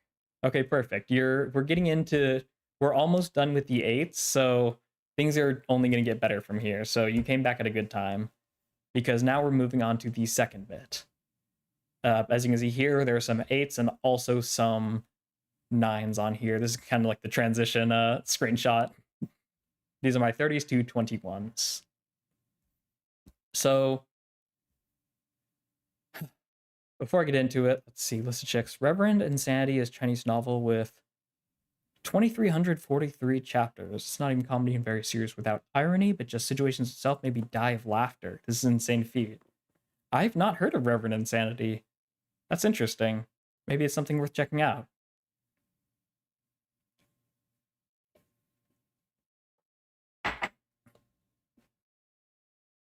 situations itself made you die of laughter. That's really interesting. So it's like it's not a comedy, but how it's spoken to you, it's just really funny in an unusual way. That's a really cool experience to it. And again, that's a really great and valuable perspective to share about the show, because no one else will be able to say that List of Chicks died of laughter because of these things, right? It is your subjective experience that sharing with people is uniquely valuable. Not to say you're the only person who died of laughter because of those situations, but the fact that you did and that was your experience with it is uniquely valuable. So I appreciate you sharing that. Some known really needs to compile some of the debate around if Gege is actually a dude or not. There are some compelling arguments for Gege being a woman. I don't sort anything about that. Ooh, I look forward to seeing what other people have to say about that. Yeah, I mean, I think that's the case with a lot of mangaka, right? They're fairly anonymous in a lot of ways, so it's hard to tell if they're male or female or other, right? It's, I mean, a lot of people appear in person, and even some people will be like androgynous, but a lot of people like they're not even their real names, right? They're pseudonyms. I mean, I don't know if I've mentioned this on stream before, but my name is actually not Adari Gregan. It's my pseudonym. It is my pen name that I use for my stories. I just decided to make it for my channel. So, I mean, you can tell pretty clearly I'm a guy, right? Even if you don't know my real name. But that's the idea, right? You can kind of assume he's a guy because I've seen referred to as he. But I guess it's a little bit easier to be anonymous, especially with things like gender, in like Japanese, where they don't have like gendered pronouns. They don't really use them very much. And like a lot of Japanese, it's more implied than anything. Let's see, Nami Sano's last adapted work, Mikito Dali, is also a good story. And it was the last episode I learned of her death through the farewell message. That's a shame, Alex. Well, not a shame, obviously, that it was an adapted work, but it seems like it's a shame that she's gone now. It's really too bad. Okay, the sneeze is starting to come back, but it's like, it's teasing me. It's so horrible. I hope I'll have time to silence the mic before it actually comes out. Adari Gregan is a terrible name to give your child. List of Chicks. So I'll tell you the small story about it. I won't tell you my real name. It shouldn't be that hard to find if you really want to dig for it, but it is a combination between my name and the name of one of my closest friends in high school. That's all I'll say. I think you can, I mean, you might be able to parse out what they are and like how it's a combination, but that's basically the origin story of it. I was in track and field with that person, and we were thinking of different like pseudonyms because I wanted to be a writer for a while, and he just like mixed around both of our names, and we came up with Adari Gregan, and that's just kind of stuck. So thus I am Adari Gregan, and I will be known as such. Oh, that's cute. Mr. Light. Yeah, it's a really silly origin story. And literally it's been less than a year that I've even considered extending that pseudonym to YouTube. It's just kind of how things worked out. I was like, I might as well just have it be my pseudonym name, Adari Gregan, and it's just kind of stuck. So yeah, there's my little origin story for my pseudonym name. List of Chicks, do you have book? I would pirate it. There is no need to pirate it because it is not published. I'm publishing it online. When I get back to rewriting it again, because I've been taking a little break focusing on my channel here, it is on Inkitt. It's in the description of all of my videos. I don't blame you for not knowing about it though, because I never promote it because I'm just not interested in that. I should do that at some point, but it's in my description. You can check it out on Inkitt. It's called Moonlit Dawn. It is a story I have basically written in my mind to completion, and it is going to be probably 11 or like 12 books. It is a very long, like epic fantasy, basically. So definitely check that out if you're interested. If you like the way I think and like the way I think about stories, I'd say Moonlit Dawn is like the essence of all of that. It like captures the essence of everything I love most about stories. So yeah, definitely check it out in the description if you're interested. It's currently like 20 chapters out, and it is halfway through the first book out of like 12. Some known, it is not only mangaka being anonymous, female mangaka tend to go that route much more than male ones from what I can remember. Yeah, unfortunately that makes too much sense, right? It makes too much sense that female mangaka want to be anonymous much more than male ones, and maybe want to present as male ones. And I think that kind of goes without explaining, just based on how society is designed, especially somewhere like Japan that is, I don't want to say more conservative than liberal, but in a way they are, right? They are very culturally grounded in a way that America kind of can't be because we just don't have that long of a history as like Japan does. So yeah, it just kind of makes sense, unfortunately, in kind of obvious patriarchal historical ways, right? And just societal ways. And also from some known, my name here is quite simple, but it relates to a philosophy close to my mind. Some known, unknown. Combining these elements to get a name that's oxymoron of itself. Interesting. I assume you're referring to some because the kind of like the spelling as like the sum like the total, and not some known like some of it is known. But it's probably also a play on words, I imagine, that there is some known, but it's also a play on unknown, which is, that's cool. There's a lot of layers to that. It's really fun. There is a lot of known, but there is some known, and there's also the sum of what is known. So there's a whole lot you can break down about that. That's really fun. I love that some known. I have a great video that goes through details regarding the gender of Gegel. Check it for spoilers for sharing it. Okay, interesting. Name is a play on words. Yeah, I figured as much. It seems like a nice play on words. Several different layers, kind of like what I was sharing in the Discord about the Revo. I love those things. There are a lot of different layers to it and a lot of different ways you can interpret it. Philosophy is also playing a great part of it. Cool. List of chicks. People complain about male domination in anime. There's literally no point in complaining about shonen being dominated by males because it's shonen. Yeah.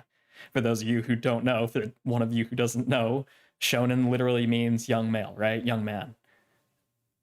That's why shoujo are female shows. Shoujo, which means little girl, effectively.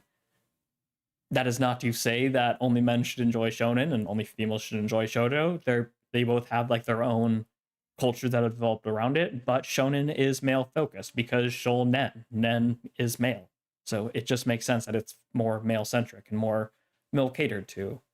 So yeah, it makes sense that it's dominated by males because it's literally in the name, right? Okay, now let's get back into these 8s, and you can see things are getting really interesting here.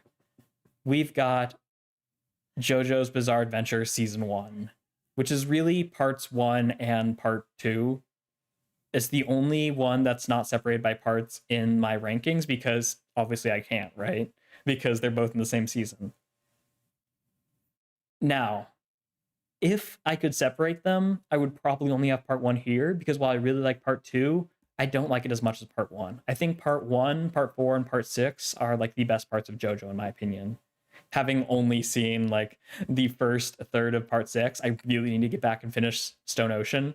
But you can already see up here. I mean, it's a spoiler right here. It's a rank 9 for me. Stone Ocean is incredible. I've only seen like 12 episodes, and it is already one of the best parts I've ever watched, if not the best part. But season 1 is really good. Part 1 is incredible. Part 2 is also incredible. It just doesn't quite hit me in the same way. But since they're all one season, they both part 2 gets elevated a little bit by being having an honorary 8 ranking.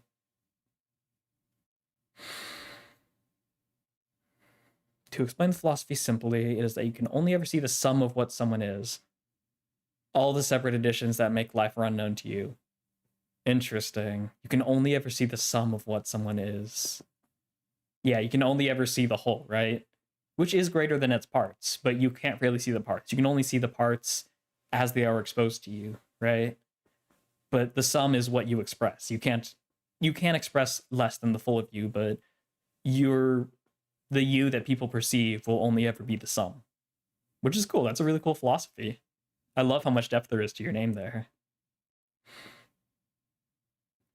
Alex, if I remember, the confusion surrounding his gender stems from a humor self-portrait where he drew himself as a woman to mock his editor, and from his decision to remain anonymous. If I look like a woman, it's really funny. Funny if true. Although I may be remembering correctly. Exactly, funny if true.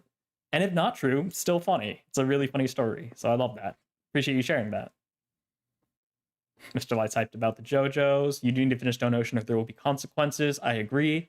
I've not finished it, and there already are consequences. I torment myself every day for not having finished what I consider is probably going to be my favorite part of JoJo's, because there is season 12. Season 12. I'm 12 episodes in, and I already like it as much as all of part 4. So once I finish Stone Ocean, I have very little doubt that it's going to surpass part 4 to me. It's just that good. I enjoy it that much. So I guess there's a little sneak into... I guess I kind of just did Stone Ocean there, so we'll skip it when we start into the 9s. There's also the incident of someone talking about the shonen industry and how most of the manga were female.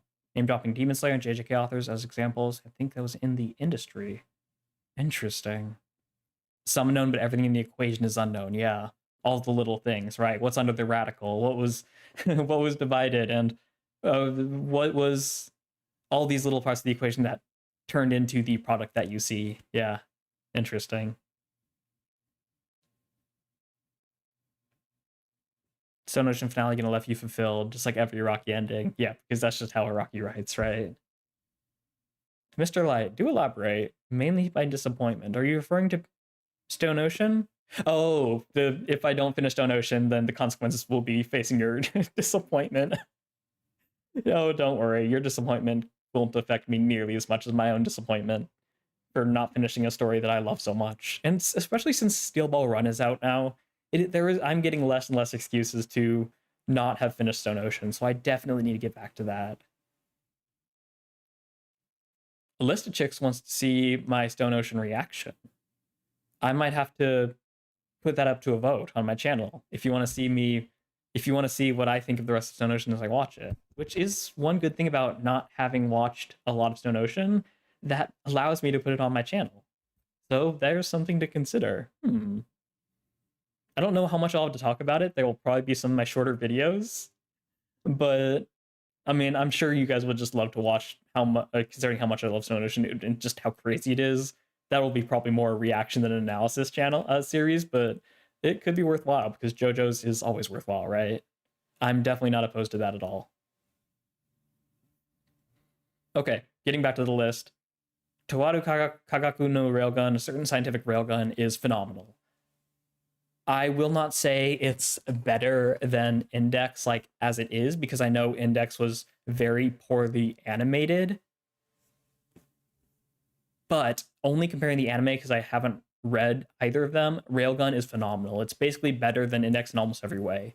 It's much more slice of life focused, but just like how I find part 4 of JoJo's to be so much more enjoyable and so much better than part 5, that's kind of how I see Railgun and Index.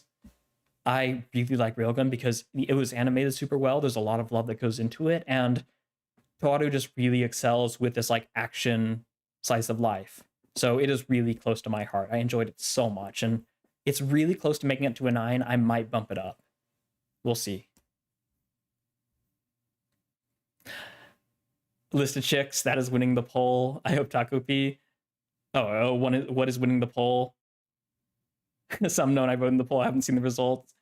I knew this would happen eventually. I guess it's finally time to face the music. I know. The poll ended like 2 weeks ago, and I haven't made a video posting the results. I apologize for that. I'm sorry about that. I need to do that, especially because I'm going to be starting the new series soon.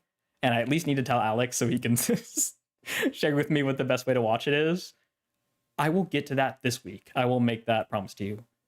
And I'll release that video at the latest this upcoming weekend, so next weekend. I will, because I do have it tallied, and I know which show won the poll, and it was kind of a steamroll. It's really funny, and I can't wait to share it.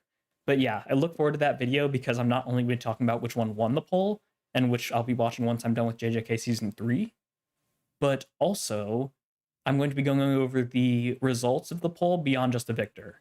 So I'm going over who voted for what, how many points each one got, and how they were distributed. So I can talk about shows I've never seen that you all have probably seen, and I can share my insights into each show based on the receptions of them. Alex, tell me privately. That's a good point. I don't know why I don't just do that. I should probably just email you, because we have email chains. For those of you who don't know, Alex is the man in the chair, the guy behind the scenes who shares with me the let's just say the links to the shows that I watch and like where I should watch them.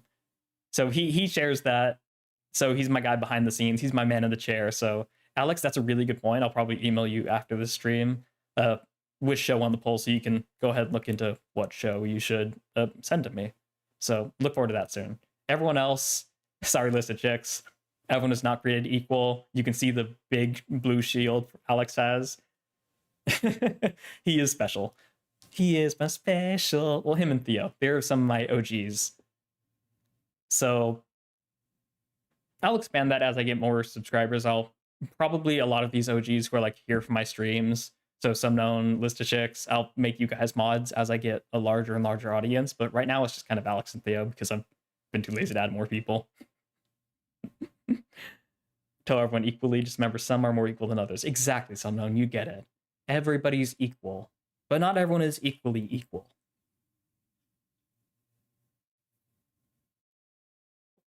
Always helping with the subs. That's Alex right there. I don't need mod because I'm unstable. List of Chicks, you don't need to say that. We know you're unstable. But if you don't want to be mod, I'll take that into consideration.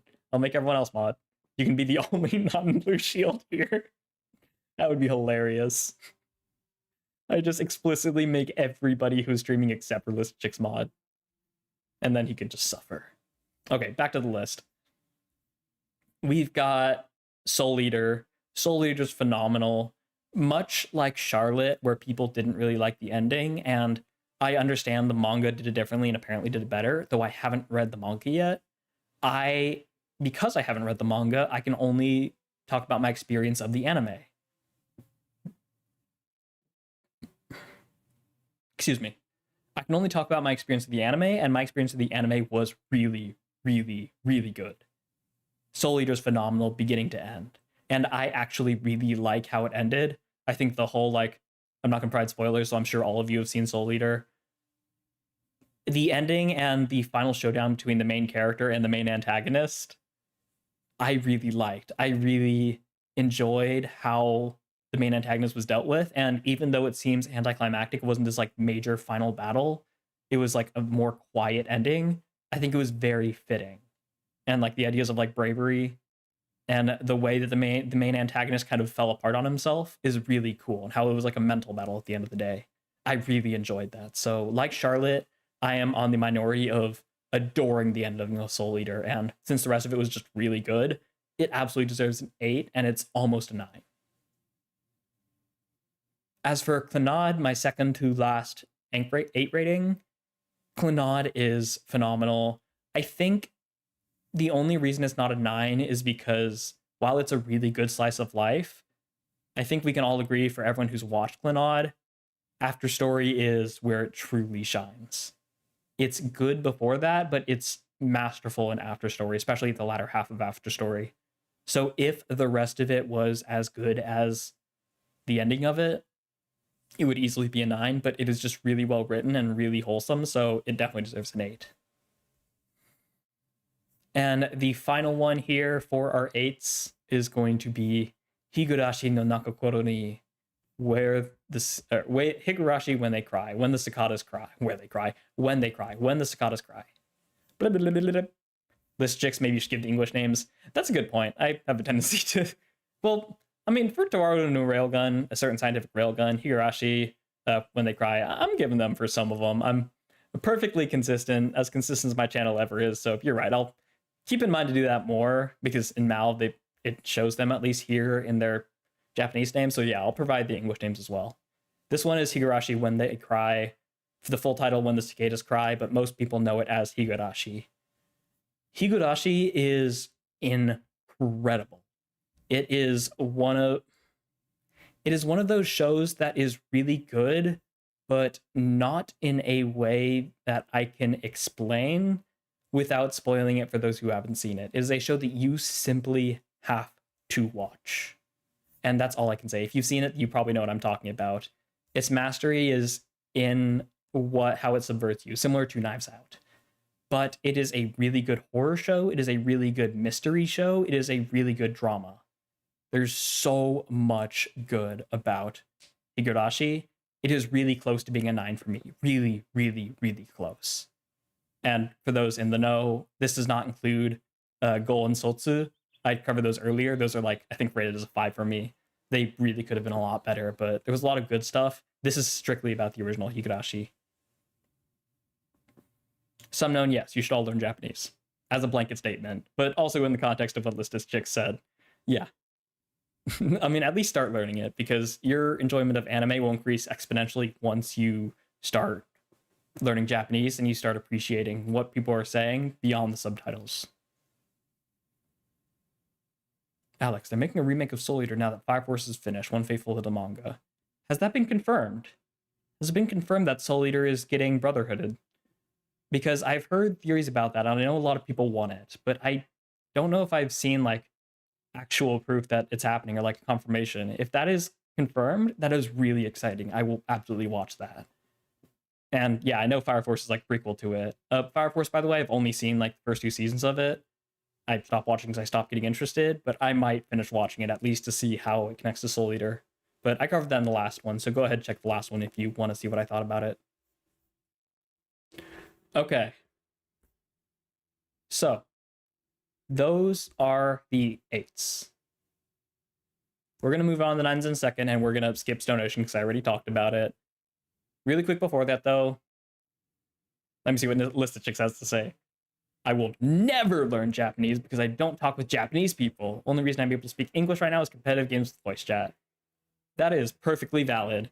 I think you should definitely learn it, but I'm kind of in a similar way. I don't really speak with Japanese people either. I am learning it more as a creative endeavor and as an intellectual endeavor.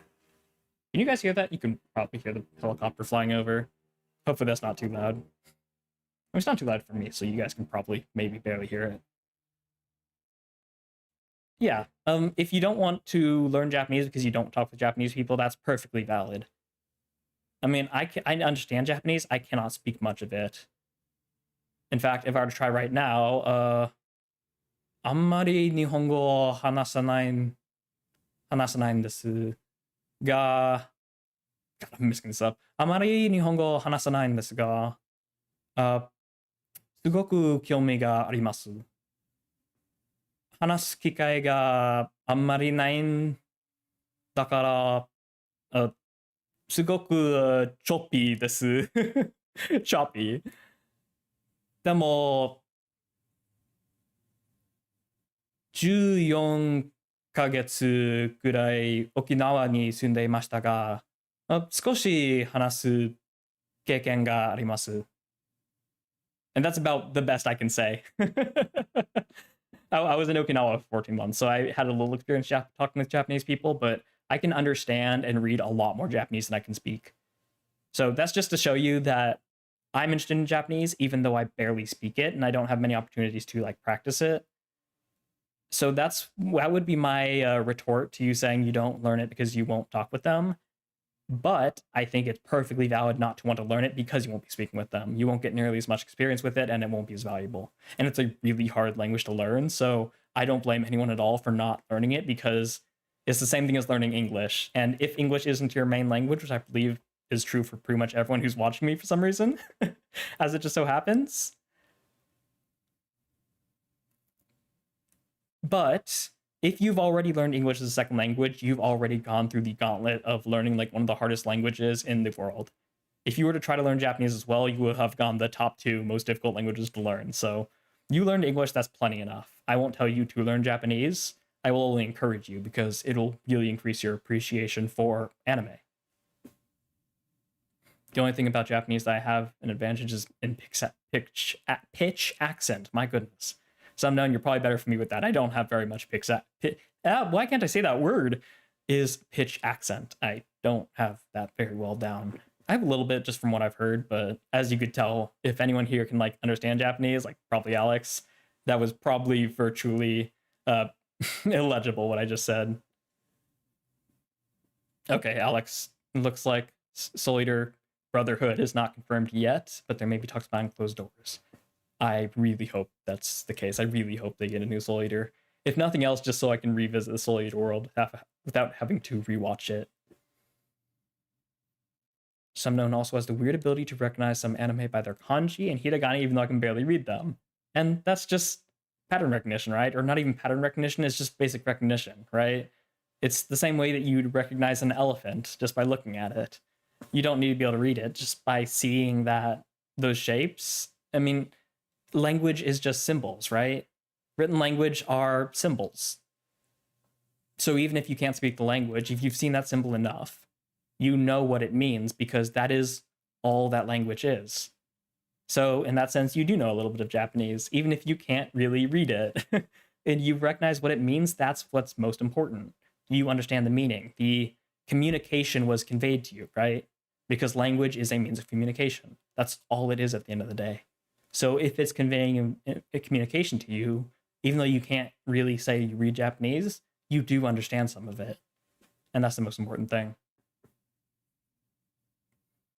List of chicks learn Russian at 3 years old, so I'm the final boss of being rude. Yeah, as I understand it, well, Russians and Germans I've seen are like kind of toe to toe. I know that they're they're like the anti-Canadians, right? They're the furthest things from the polite Canadians. Just going full stereotype here, but that's fair. Learning Russian is 3 years old, being rude. Is that your main language? Or if you're learning it at 3 years old, I assume there's another language that you're main at. But if you know Russian, English, and a third, that's seriously impressive. And I don't blame you at all for not learning, like, Japanese. Yes, I'm known. Language learning difficulties on a scale based on what language family you were in. That is true. At the same time, I think we can, like, objectively agree that pretty much anyone who enjoys linguistics and knows anything about linguistics, we can pretty much all agree that when it comes to actually learning the language, the two hardest ones are English and Japanese.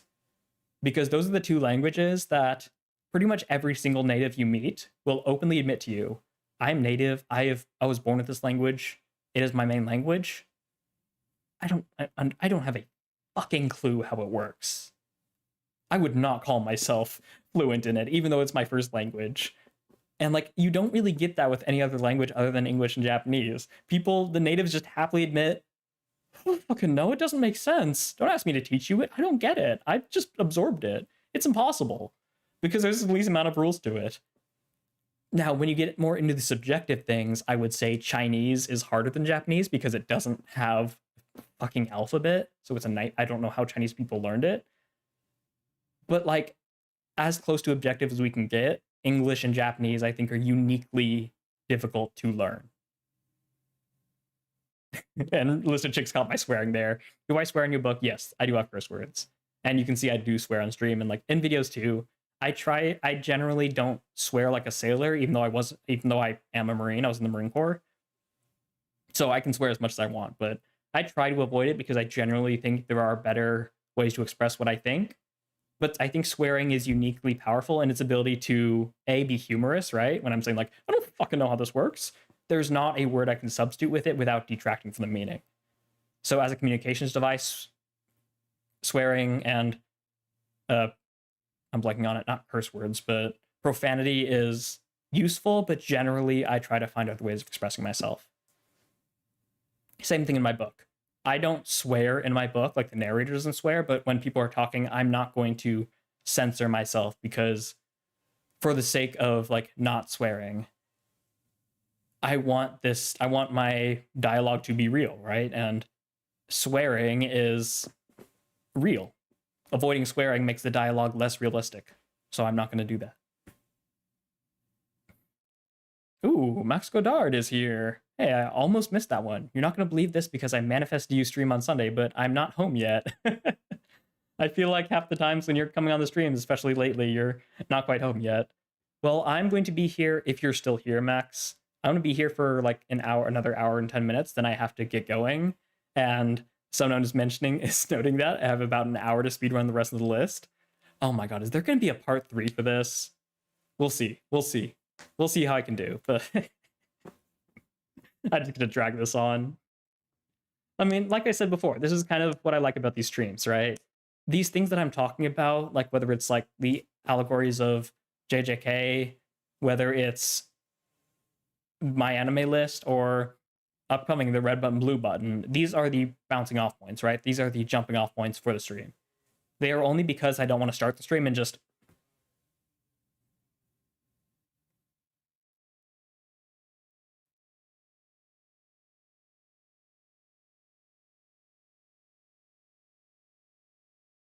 wait for new messages to appear and then respond to them, which I could do. And like if I get big enough where like the stream, the chat is just rolling by, I could just entirely have a stream based on like interacting with the chat.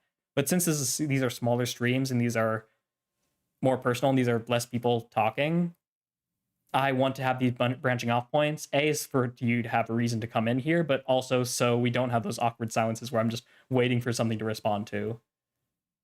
So when it happens when like I have to break this into 2 parts or break it into 3 parts, I don't mind that as much because that just means A, I have more branching off points, and B, these streams are doing what I want them to do, right? I want them to be interactions between us. That's why I don't have scripts prepared. Excuse me. And it looks like Retro Capital is here as well. That's awesome. I'm glad you could make it here. It's a little bit over an hour left in the stream. Am I all right? My hair is different. My hair changes a lot. I mean, this is kind of my basic hairstyle, what I do most days. I think one of the things is also different is I haven't commented on this and nobody's actually brought this up. But up until I came here, my camera has been on this side. And this will probably look very familiar to a lot of you. For most of my videos, it's been like this, right? It's been this angle. However, one thing, since I'm going back to wearing jackets and that kind of hides my pocket square, is one of the reasons why I've shifted over here and I flipped it. But also because, like the most interesting thing and the thing I love about my hair and like my curly genes that have applied is that, as you can see, my hair curls a little bit, and I like how this is the part that is being shown on this side, so I like this angle a little bit better. So this is probably going to be it moving forward. And also, like, the pocket square, when I'm wearing a jacket, is on this side, so you can see it better. Previously, it would just be blocked by the mic. Anyways, just a little insight there. So, yeah, my hair will be different from day to day because I don't have a strict routine, and it just kind of does its own thing. And it just kind of curls on its own as it dries, which is kind of what I love about it. Maybe Kenjaku. I don't think my hair looks like Ghetto's, okay? Okay, come on. It doesn't even look like that. Also, do you see any of the little stitches? I don't think so. Not until Alex edits them into another one of my videos. Or into one of my screenshots. Which is something I've saved on my phone. One of my favorite photos on my phone. Alex, the absolute madman. Oh, God. Mr. Light does not speak English. I'm sorry about that. I am so sorry you have to deal with so much translating everything if you can't speak English. Obviously a joke, but that's also just such a great meme. I don't speak English, he said in English. And it's something you can learn in English, right? But saying like gomen nihongo hanasumasen, and it's generally a good idea to learn like how to say I don't speak this language in this language. Like I should really learn, well, I guess I know Spanish because I'm in SoCal, so Spanish is pretty important. No habla español. That's pretty much all I know how to say in Spanish, but it's good to learn in other languages how to say I don't speak this language. Though I guess for most languages, if you just say no, or if you just speak in your language, people get the point, right? They get the message. Ooh, listen, chicks, for one fuck in Russian, you have 10 words even more honestly. The connections between Russian and German just keep going. Oh, Mr. Light. Oh, I see. It was auto-translating. That's why translating is there. You're speaking in German. Speaking of German. Interesting. How funny. I've been talking about Russian and German. We've got both of them here. Someone learned German in high school and primary school. Very cool. I genuinely hate German as a language. Yeah, it's you have to say a lot to say not very much. Which is kind of similar to English, but German's on a whole nother level. One of my favorite memes to look up online is just like the political cartoons are just the cartoons of German Scrabble. It's just like an entire table. No, I'm not. I assume you're saying you're not German. But you can speak German is what I was saying.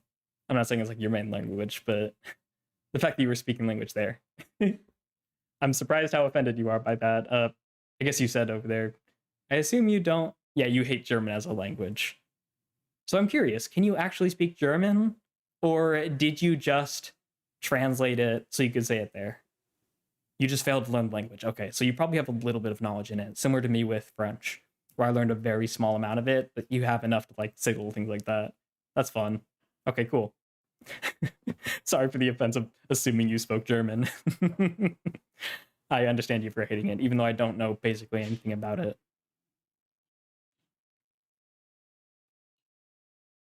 Kenjaku, my personal opinion is that you should be more bold while explaining yourself. After all, it's your channel. Ooh, interesting. I would ask you to, ironically, I would ask you to elaborate on that list of chicks. What do you mean to be more bold while explaining yourself? Do you mean like I should put less disclaimers like disclaimer, blah, blah, blah? Because I do like doing that just to make sure there's no misunderstandings, but explain, I'm curious what you mean by being more bold, because I definitely wouldn't mind taking that advice and running with it. I'm just curious what aspect you're specifically referring to. Mr. Light, you look very good. Well, thank you very much. That's very kind of you to say. Retro no stitches, makeup, concealer. I do put on like a moisturizer, and maybe that like hides the stitches, but no one knows for sure. Shadow Monarch wants me to get back to it with Chainsaw Man. I'll get into it in just a second. Don't worry. Someone has Spanish neighbors. I can kind of vibe check Spanish. Makes sense. And I love that, Alex. Fundamentally international community. I believe he's speaking from. Alex, were you the Chile? Or was that somebody else? Or I remember you were some sort of Latin language, right? Or Latin nation. Mr. Light with the we. Don't get me and Max start talking our native language, Alex. Great.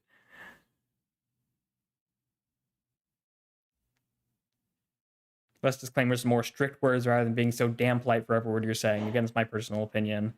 And I'm sure that's part of the Russian in you list of chicks. I like talking politely.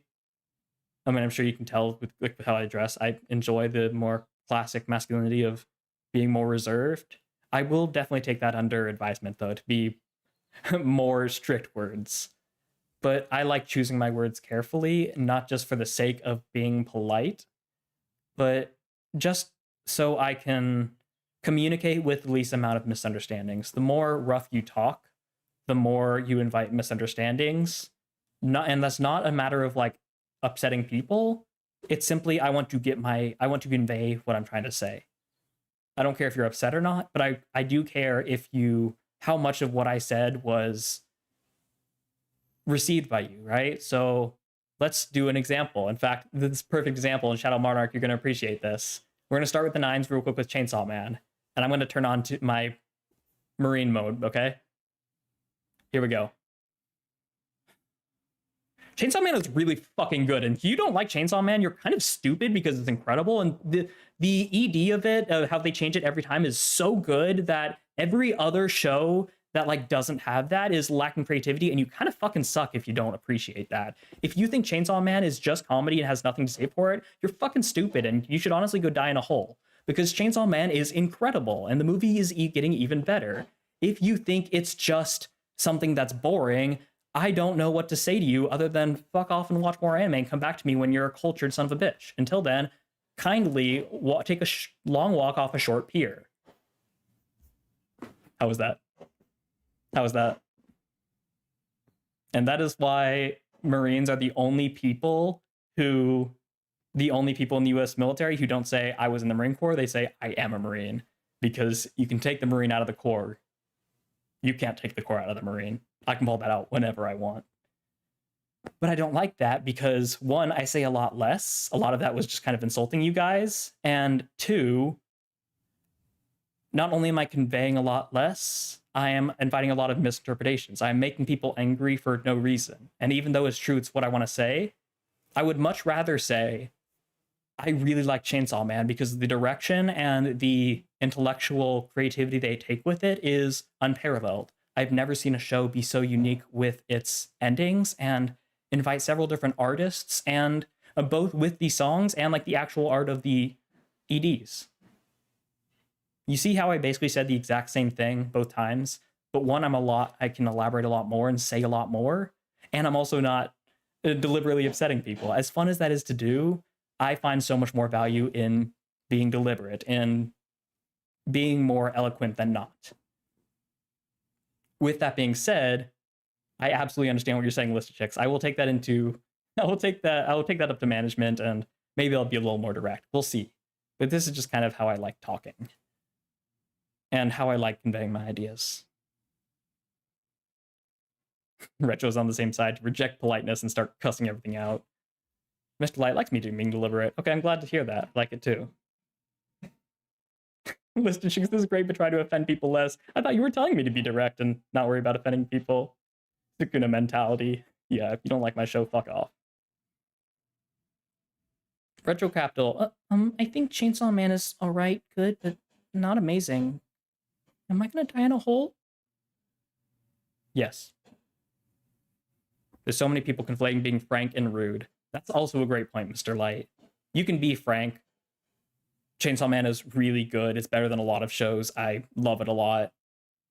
As opposed to being like, Chainsaw Man is unique and interesting in unexpected ways. Like, that's dancing around the point, right? And sometimes I do that just so like I can get my cogs working and I can say what I want to say. But that's true. Being frank does not mean being rude. And yes, I was obviously an extreme example that I just pulled off the top of my head.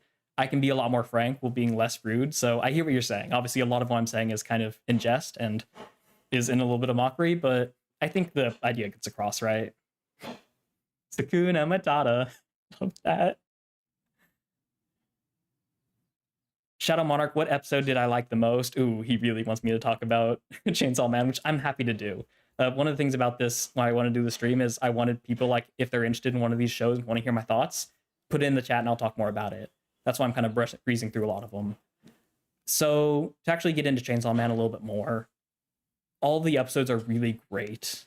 Of course, it's just a really great show. I think my favorite episode is probably... It might honestly be the last one. Episode like 12, I believe it was. Just because of how engaging and fun the fight between Chainsaw Man and Katana Man was. It was just so much fun. So that's probably my favorite episode. As boring as it sounds, let's just say the finale. Probably the finale. Now turn up to Sergeant Hartman level Full Metal Jacket. Alex, we don't have enough time this stream, but at some point later, let me know to turn on my drill instructor mode, even though I never actually became a drill instructor. I can do that for you guys. I have a mode for that ready. I was going to do it when I became a teacher. So remind me later, and I'll be glad to show you that part. And on that topic, Adery, Gregan, Gregory, Greg, Kenny, Kenjaku, Big Jaku. What the fuck was that voice you did? Retro Capital. That was my Marine voice. I told you. That's all I have to say about it. Anything from Rent a Girlfriend? I actually haven't seen that, and I don't really plan on watching it. List of Chicks wants to know the best arc of all fiction. No such thing. However, my favorite arc of all fiction, I'll probably have to get back to you on that, because that's a very loaded question. Off the top of my head, I would say the final arc of Mob Psycho in context of all the previous arcs. I would say that, maybe. Or maybe the last arc of season 2, where he's dealing with Claw. That might be my favorite arc of fiction.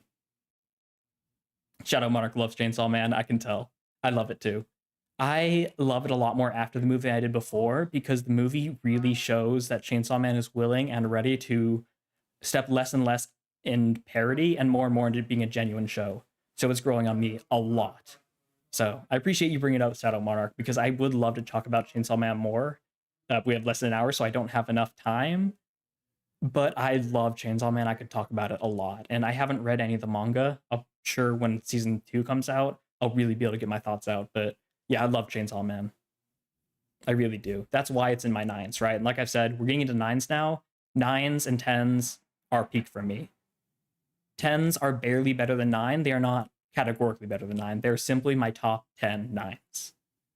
So yeah, if you see it as a 9 here, consider it as like, it is like the best of the best, in my opinion. Sukuna's mentality but no vocabulary. It baffles me that Sukuna is so refined in his way of speaking. Yes, Alex, that is a great point. I'm so glad you bring that up. Similar to Frieza. Yeah, as Some Known says. They talk very like politely and very formally, and Sukuna speaks in like a very old style, and I believe he like talks in rhyme. He like talks in like poetry almost, and yet his attitude is different, right? Because language and mindset and attitude are very different things. They often line up, but they are correlated, I would say, at most, right? Like a lot of genes. Oh, Retro Capital saying, please don't do Rent a Girlfriend. It's buns. Yeah, I've heard about that. I don't plan on watching it. I love the episode with Makima's orbital bombardment because I love menacing characters. Ooh, Mr. Light. Yeah. Orbital bombardment, I might be blanking what you're referring to. Unless you're talking about the movie, or if you're talking about like her doing her hands thing, like the thing we saw in season 1, that was a really good episode too. I'd need to look at the episode list to say what really my favorite one is. Do not know if antagonist is appropriate for her. Oh, it's Makima. Yeah. No spoilers for Chainsaw Man. Like I said, I haven't read the manga. I know Makima's a complicated character, though.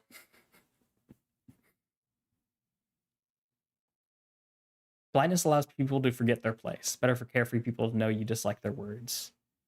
Yeah. List of chicks, I like that distinction. And I think it's similar to the distinction between being kind and being nice, right? Being nice is putting up a facade. Being kind is the niceness, but genuine. In a similar way, polite is largely a facade. It's like a front face. That doesn't inherently make it bad. However, being respectful, I would say respectful is to polite as kind is to nice. I would more rather be respectful than polite. And there's a lot of overlap. Similar to how being kind is being nice. They're not exactly the same. It's not a perfect analogy. It's just off the top of my head is something I can think of. Love Sukuna's Kenjaku. They show the kindness in the Jujutsu world while Gojo the Butcher kidnaps and brainwashes them. Yeah, I know, Retro Capital. You're all in with the antagonists. And I don't blame you for it. There's a lot to be all in about. The lobotomy Kaizen stuff again. I'm still not quite sure I understand what that's about.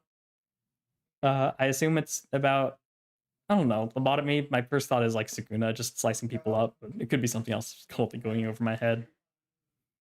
Sukuna was king, so it's very much expected for him to be educated. Yeah, that's a good point, Mr. Chicks. I think, Alex, are you not quieting the Sukuna was king? Or are you not quieting me talking about respectful and polite? I'm curious about that. Retro needs a mix of, I think you need a mix of politeness and being frank. You need a mix of both to be likable. If you're too polite or frank, it won't work. Yeah, you need a mix of both, right? Like with anything, too much of a good thing is not good. You generally want to find a middle ground of pretty much everything, right? Shadow Monarch is saying, don't go into it. I assume the lobotomy Kaizen. Yeah, that's probably a manga reference. Oh, during the manga run, Gege took a break from the manga, which led to the fandom go insane. Is that lobotomy Kaizen? Where like he took a break from the manga, so he lobotomized the series? Is that the reference? Just a brain rot term? Oh god. Okay, Alex was talking about the King Bart. Cool. Whoa. Gea Luva. Welcome. First message here. Lobotomy Kaizen is slander or brain rot. That seems to be the consensus. Okay. So I'm just going to move forward from it and not really discuss it because it sounds like there's not really much of value to explore down that avenue. Very well. Okay, we won't get into it. Sounds like there's a whole lot to unpack there, and A, we don't have time for it. B, it sounds like it's not really worthwhile. Should we instant? Okay, cool. Okay. We've got like 45 minutes. At this point, we might just get to the 9s. There might be a part 3 that's just the top 10s. We'll see. I'll try to burn through these a little more because like I have a lot less to say about it. And if you want me to like comment more about this, leave a comment in the live chat and I'll stop like we did with Chainsaw Man. Like Shadow Monarch did with Chainsaw Man. If there's something here that you want me to talk about more, since I'll be brushing through these, I'll pause and talk about it if you bring it up here. Love the breakdowns, bro. Thank you. Yeah, Luva. Let me know how to pronounce that. I'll just say, I don't want to say gay lava. Gay lava. Should I just call you gay lava or gay luva? Maybe I'll just call you G. I'm just going to call you G for now until you tell me how to pronounce it. G, thank you. I appreciate that. I'm glad you're making to the stream. I hope you're enjoying it as much as the breakdowns. Always great to see new people around here. Or new people talking that are lurkers. You may have been here for a while. I don't know. Return to Shiganshina is in my top. Alex, yes, it's incredible. Yeah, Return to Shiganshina is easily some of the best arcs of all time. Season 3's favorite yet AOT season. Yeah. We'll talk about that more when we get to the top 10. Don't worry. Okay. Yeah, Luva, G, say it however many people call me G. Fun fact, actually, because I have my ADHD and I have to get distracted whenever you say something. I am referred to in a lot of online communities as Mr. G, because my second channel that I don't really post anything on is just kind of my incognito channel. I'm sure a lot of you have seen it in my posts. Is called Mr. Gregan, and it's got a little bird on it. So a lot of my online communities, I am through the Mr. Gregan community. So a lot of people online know me as Mr. G. So G, that you are G as well. You know what? I'll just call you G. I was gonna say I'll just call you Mr. G in honor of that, but that'll get confusing in my head. So I'll just call you G. All right, glad you're here, G. Shadow Monarch is really trying to get me to move on. I haven't watched Ranking of Kings, but I've heard that Ghost So did a few episodes there, so I'm gonna watch it. You should watch it. As you can see, it's a 9. It's what's up next. Also on my Ranking of Kings is phenomenal. I've only seen the first season. I haven't seen the Golden Chest or whatever the season 2 or like the side season is. But Ranking of Kings season 1 is incredible. It's phenomenal. It's so much better than I thought it would be getting into it. Shadow Monarch, please do watch it. You will love it. It's really good. It's just a really highly regarded show, so it easily deserves a spot. Lurking since season 2. Okay, cool, G. Well, I hope to see you more on these live streams. It's always great to have more people talking on here, because the more the merrier, right? It's fun to see all these people interacting, because that's what these streams are really about. Ranking of Kings lacks good character development. To a degree, I think it has a lot more subtle character development, and it's also like really only one season in, so it hasn't had a whole lot of time for that.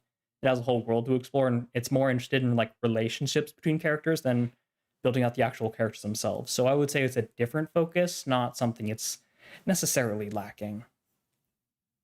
Alex, yeah, I'm in the same boat. I haven't seen season 2, but season 1 is a masterpiece, which is why it's a 9 here. I would put it as a 10 if it was in my top 10, which is, like I said, that's what these 9s are, right? And moving on to that, that's why we have here Sayonara no asa ni yakusoku no hana o kazaro. That's the first time I've actually read the title for this, but this is oh my god, now I'm blanking. Oh my god, I have so much egg on my face. This is an incredible movie. This is an animated movie. No, is it Makia? I think it's Makia. Is the like anime title as the English localization name for it. If you haven't seen this movie, this is a movie that is like very maternity based. It's like basically an adopted mother in a sense, or an adoptive mother takes a human child, a human soldier, and they basically become mother, son. It's such an incredible movie, so emotional. It is brilliant. Absolutely deserves a spot as number 9, as a 9. Then we've got Promare, which is another animated movie. It is phenomenal. It is such a good movie. It's by Trigger. It has all the spirit, the love, and a lot of references of like Gurren Lagann and Kill la Kill. If you haven't seen Promare, for the love of everything, please watch it.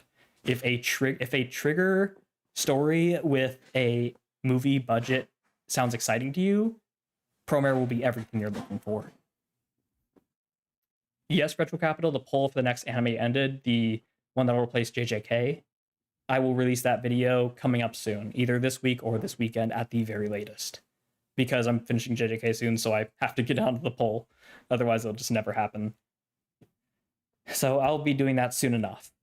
There is a clear winner, though. It is like a landslide victory.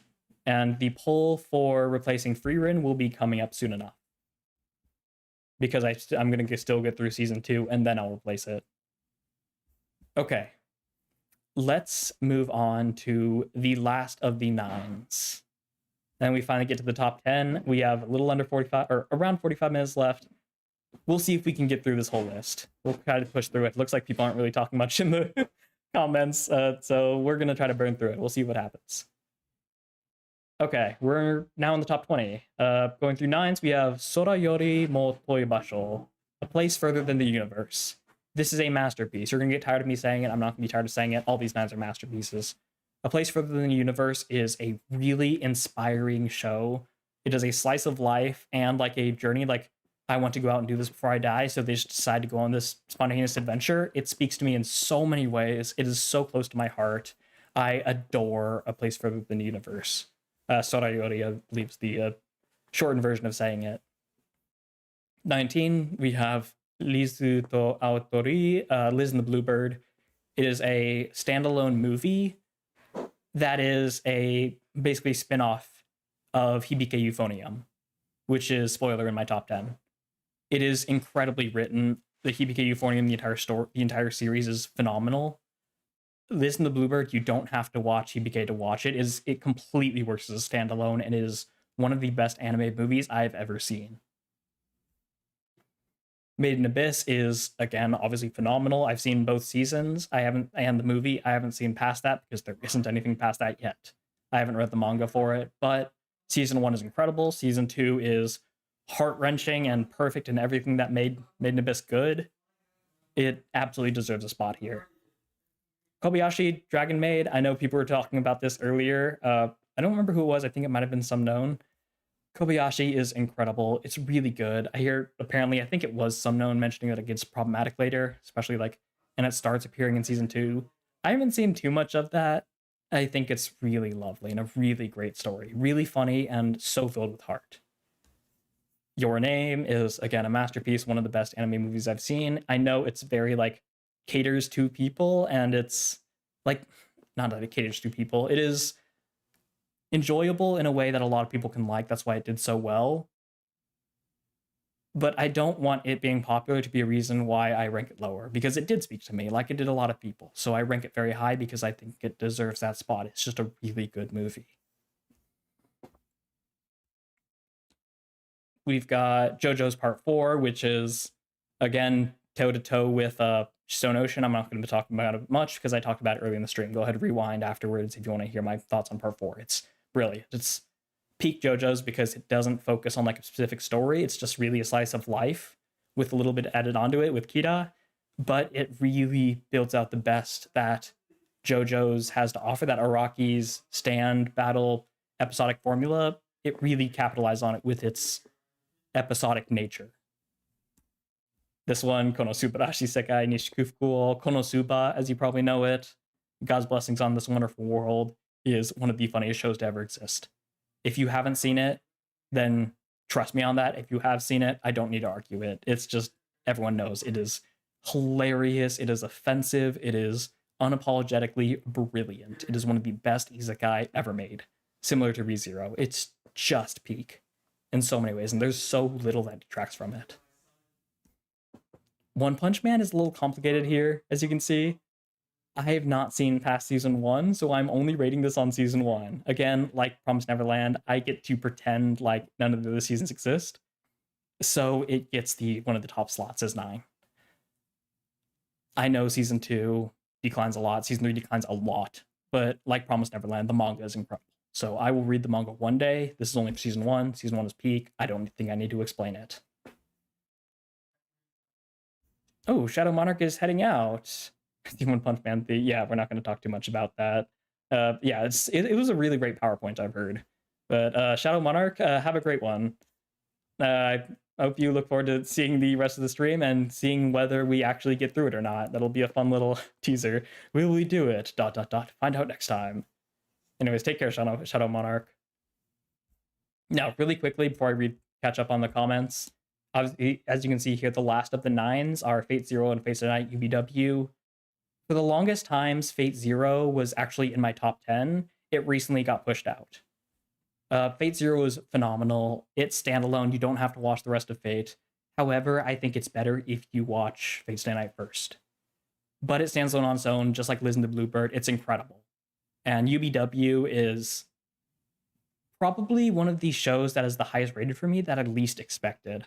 I didn't think it would be as good as it was or how much I would love it. I love UBW though. It is such a great story. Shiro if you like Yuji, I think you will. I think you'll like Shido in a lot of ways about UBW. It's complicated though. Obviously, there's the meme of like, where should I watch? Or what rank should I? What order should I watch? The Fate franchise. It's its whole thing, right? So, those are my 9s. We've got like a little over half an hour. I think we can actually get through the top 10. I may have to go a little faster though. Maybe I'll make a video in the future. Maybe next stream I'll start it off by going more detail, or maybe we just won't. We'll see how it goes. But before I move on to the top 10, I'm going to turn on my pip, turn off this, and for the last ones, since I have like a whole slideshow for it, I have to do the share screen for this because I don't know how to not do that for OBS right now with how my OBS is working. But before I get into the top 10, let's see what's going on in the chat here.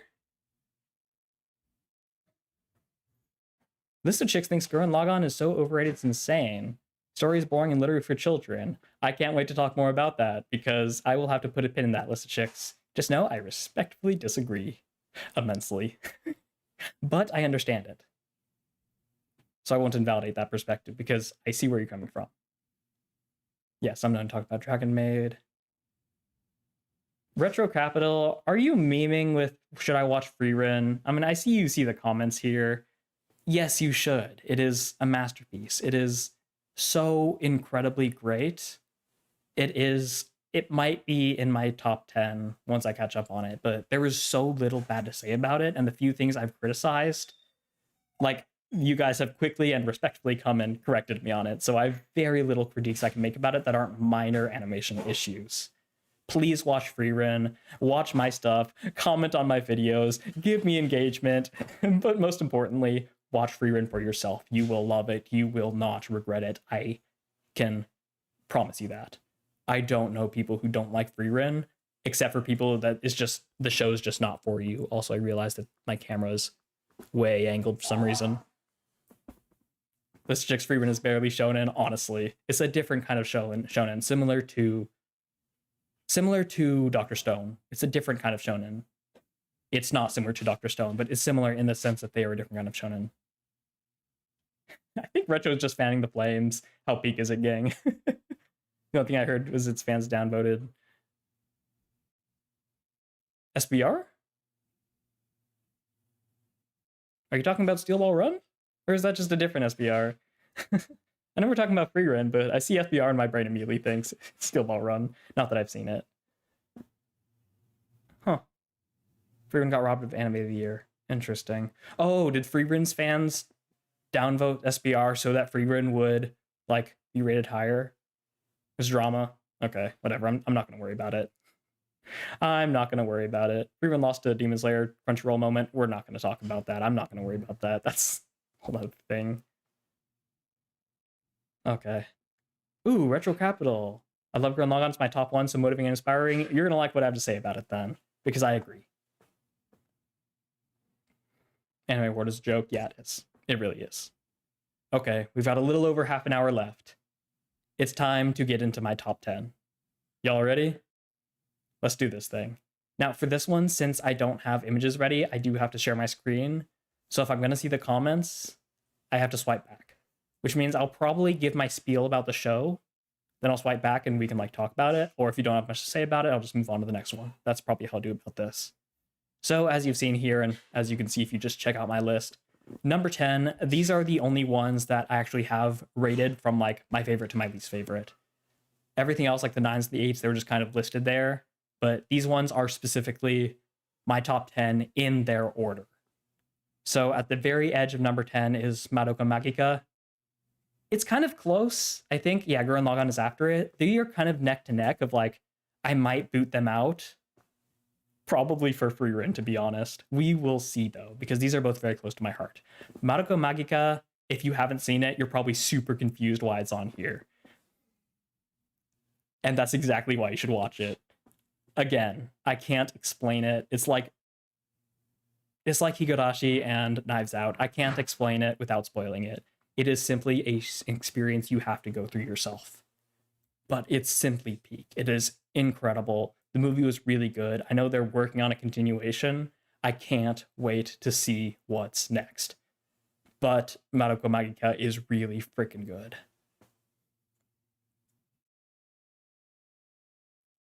List of chicks, we'll get to Gurren Lagann in a second, don't worry. Everyone's talking about Josei and Shonen for Frieren. Okay, yeah. Okay, so that's Madoka.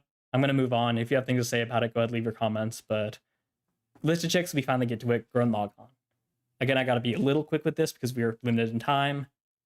Gurren Lagann is a show that is very near and dear to my heart, even though I fully recognize that what you said is very valid. It is a very simple show full of idiots that doesn't try to be very philosophical and doesn't try to like get in its own head. And I think that's the big charm of it. Similar to MHA, except MHA actually has a little bit more, like, it delves into its themes a little bit more. Gurren Lagann does not beat you over the head with its themes in a way that JJK does. Now, JJK doesn't really do that either. I know that's kind of a bad example, because JJK is also very subtle. But Gurren Lagann is so subtle that you really... Gurren Lagann is subtle. I know you guys are laughing at my face. It's subtle in an obtuse way. It presents it right in your face, but to really appreciate it and appreciate how brilliant it is, you have to think about it more. Like, it is a defiant show, right? It is about defiance. It is about being proud of living despite being a threat to the universe, despite being wrong. And everyone here has probably seen my reaction to 3.9 of JJK. I do a full spiel about Gurren Lagann. It is a show about defiance, about being yourself, and about not apologizing for what people criticize about you. And I think that is something that is really beautiful, and the unapologetic nature of it is something that is antithetical to a lot of shonen and a lot of movements nowadays, where people are focused on like cynicism, which JJK like basks in, right? Gurren Lagann is the ultimate anti-cynical show. And you can just see that with the anti-spiral. It is the embodiment of cynicism towards humanity. And Gurren Lagann is a proud exclamation that, no, you're wrong. Fuck you. I'm gonna do my own thing, and I'm gonna be proud of it. And like I said, the subtlety is not like things that are saying beneath the layers, they are layered beneath them. I think the subtlety is in looking at it as a whole and looking at it in a cultural context of like the other shows around it and the way that culture evolves. Gurren Lagann is a timeless denouncement of cynicism. And given that is a lot of my philosophical leanings, it is very close to my heart in that sense. Uniquely close to my heart, even. So that is my whole spiel about Gurren Lagann. I think you were absolutely right in calling the main characters like the protagonists and the characters like stupid and not make smart decisions. I think that's part of it because they are embracing the good and especially the bad about them. And that is the brilliance of it. Similar to how you can't talk about... One thing I really like about philosophy and about like self-love and about mental health is the idea that you need to love the good and the bad of you, right? You need to love the parts of you that you don't like, just alongside, or not love, but you need to accept the parts of you don't like, along with the parts of you that you do like. That is what true self-love is. It's accepting both parts of you, right? So if you've gone through that journey, if you learn to accept the parts of you that are good and the bad, good and bad, subjectively, of course,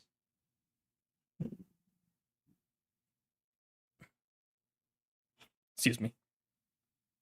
If you can do that about yourself, why are you not willing to do that about humanity? Humanity is one unit, a divided unit, but in the same way that your body is one unit, your mind is one unit. It is divided in the sense that it's a bunch of cells working together, and oftentimes working against each other. Just ask your immune system. And that's just like humanity, right? It is moving forward towards one goal, regardless of how divided it is. So if you've gone through your journey of self-discovery and self-love, and you've learned to accept the parts of you that you don't like, the parts that are more ugly, why are you not willing to do that about humanity? And I think that is the best way to describe the subtle brilliance and the personal connection I have with Gurren Lagann. You need to accept the good and the bad of humanity. That is what Gurren Lagann is. It is a love story from the humanity, from the species scale, right? Species of humanity. And it also just has great interactions. It's not only from Nova Lens, it's a very personal story too, with a lot of emotion. So there's a lot to say about Gurren Lagann. You can see I went into a whole lot of detail there because List of Chicks was talking about it. And like I said, that's what I'm going to do about these top 10. I'll give my general spiel about it, but if somebody has more to say about it, then I will delve more into it because that's what I want to do here.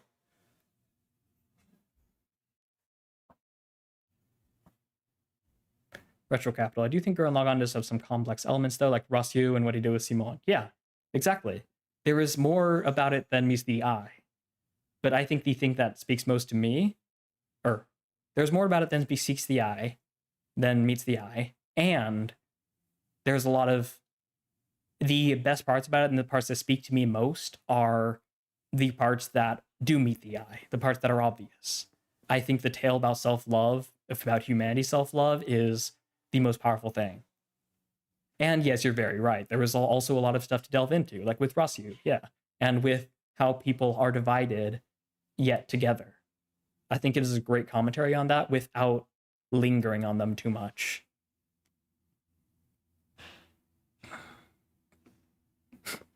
Some known. Funny how you were talking about piercing the heavens in 395 analysis while I was listening to the artist Heaven Piercer. That's awesome. Super funny. There are many shows I need to watch based on this ranking. Fortunately, I've heard about most of them. Good, Mr. Light. It's a pretty basic list. As you can see, very few of them are like unusual, like come out of nowhere. But I do think it is unique in, again, its flavor of it. And I think you can tell a lot about me as a person based on how I've ranked them. Again, that's why I've leaned into the subjectivity, right? I've said it ad nauseum in the stream.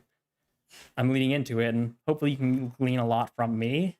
And you can probably tell a lot about what shows I may like and what I may like about certain shows based on what I'm saying about these shows. And that's another big reason why I wanted to do this stream. These streams. This is a part 2 now. At this point, every show I don't like is not for me. Bro, I hate this. They're bad shows, not Gurren Lagann, though.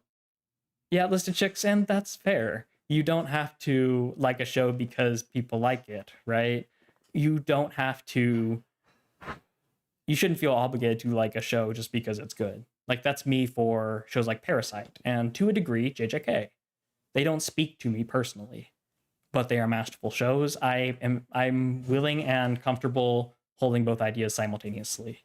It's easier said than done, but it's something I've worked on, and I think you gain a lot once you're able to do that. And the better you get at doing it, right? Because it's not just a can you or can't you, it's how good are you at holding both ideas and accepting both of those things, moving forward with them. Not to say you can't do it. Everyone has places to improve, though. And I think the better you can do it, I think the fact that you can admit that is a big step that a lot of people just don't get to. You make most points about Gurren Lagann being good for its themes if you said that writing more important. That's a good call out. Let me clarify. Gurren Lagann is not... Yes, I'm mainly talking about the themes, but the thing I really value about it is, as you said, the writing, how it goes about expressing them. I think it is it is particularly in its unapologetic presentation of that theme of loving yourself as humanity, and in its rejection of cynicism and how it doesn't linger on its messages and how it beats you over the head with them. It is that specific way of writing and that way of presenting its stories that makes its theme so interesting to me. If it were like a cynical show, but ultimately concludes that, like, it's good to be optimistic, that would be a similar theme, right? Going back to our earlier talk. It would be a similar theme of, like, loving yourself. But if it were a more cynical show like JJK, even with the similar themes that Gurren Lagann has, it would probably be ranked an 8 or lower for me.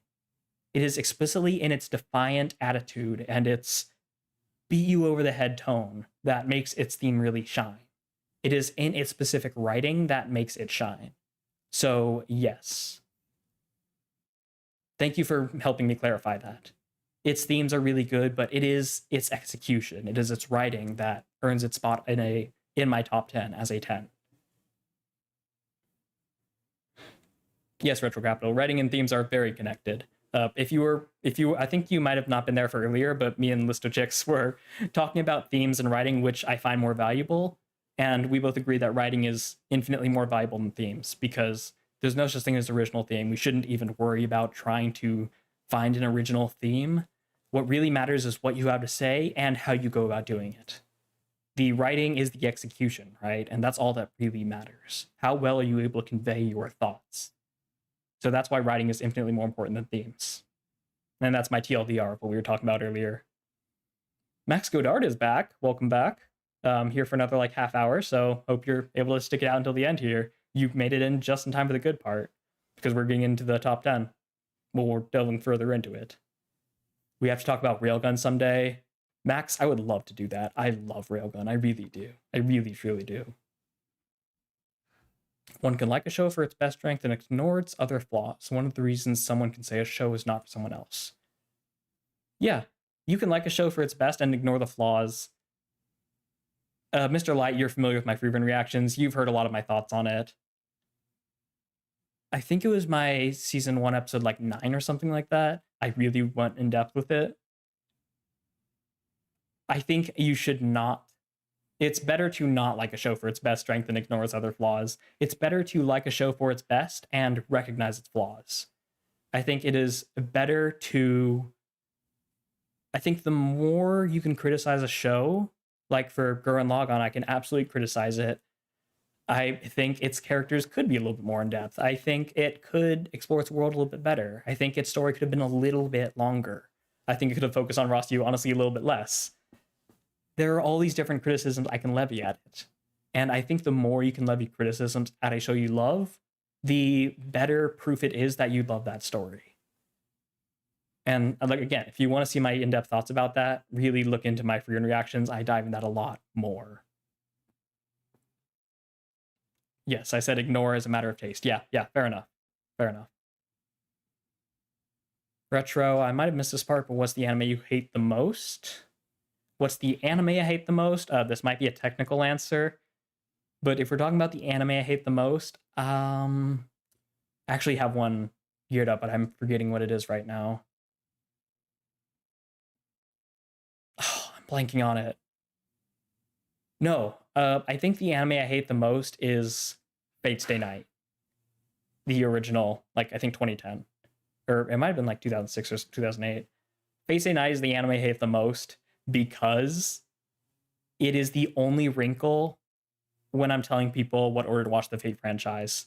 Because it really needs a new 2006. Thank you, Alex. It desperately needs a proper adaptation, like a UBW adaptation, that gives it like the definitive Fate Stay Night route experience. So I hate it not because it's the worst arc, it's the worst anime I've watched, but because it's the most disappointing to me. So that's why I would say that is the one I hate the most, because of how it stands and how I have to talk about Fate Stay Night when getting people into it.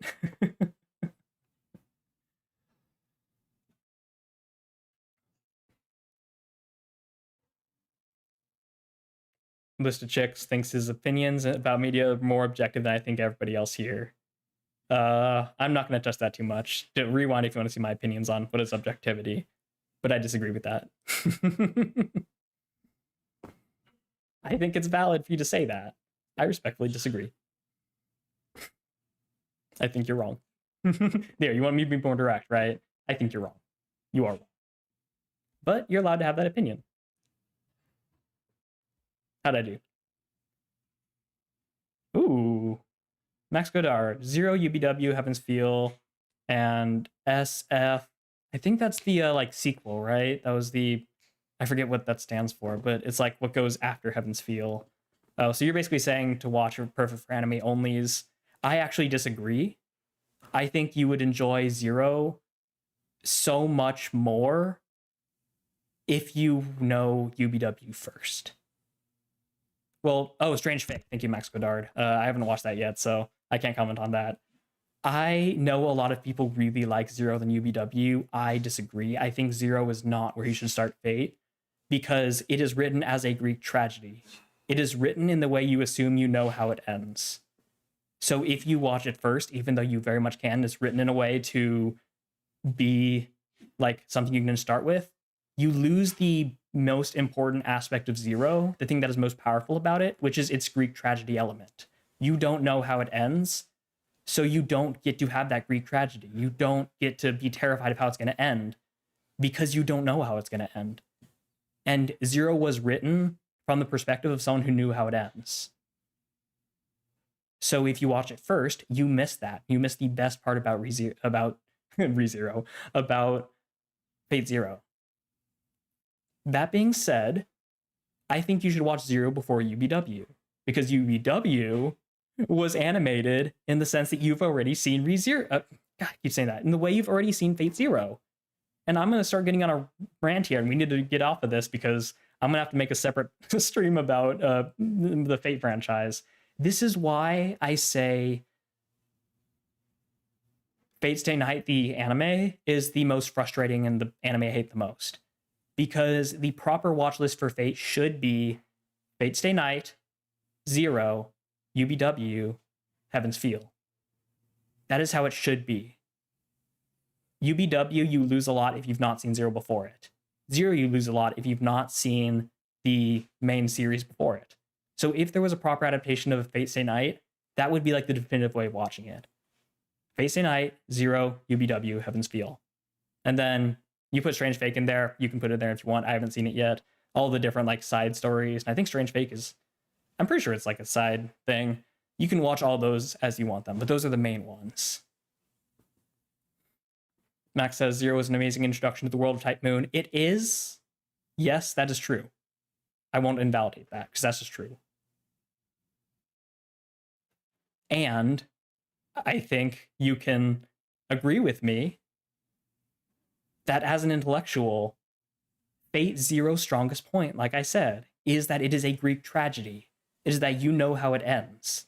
That's why the second opening is so somber, not hype, as we get into the hyper of it.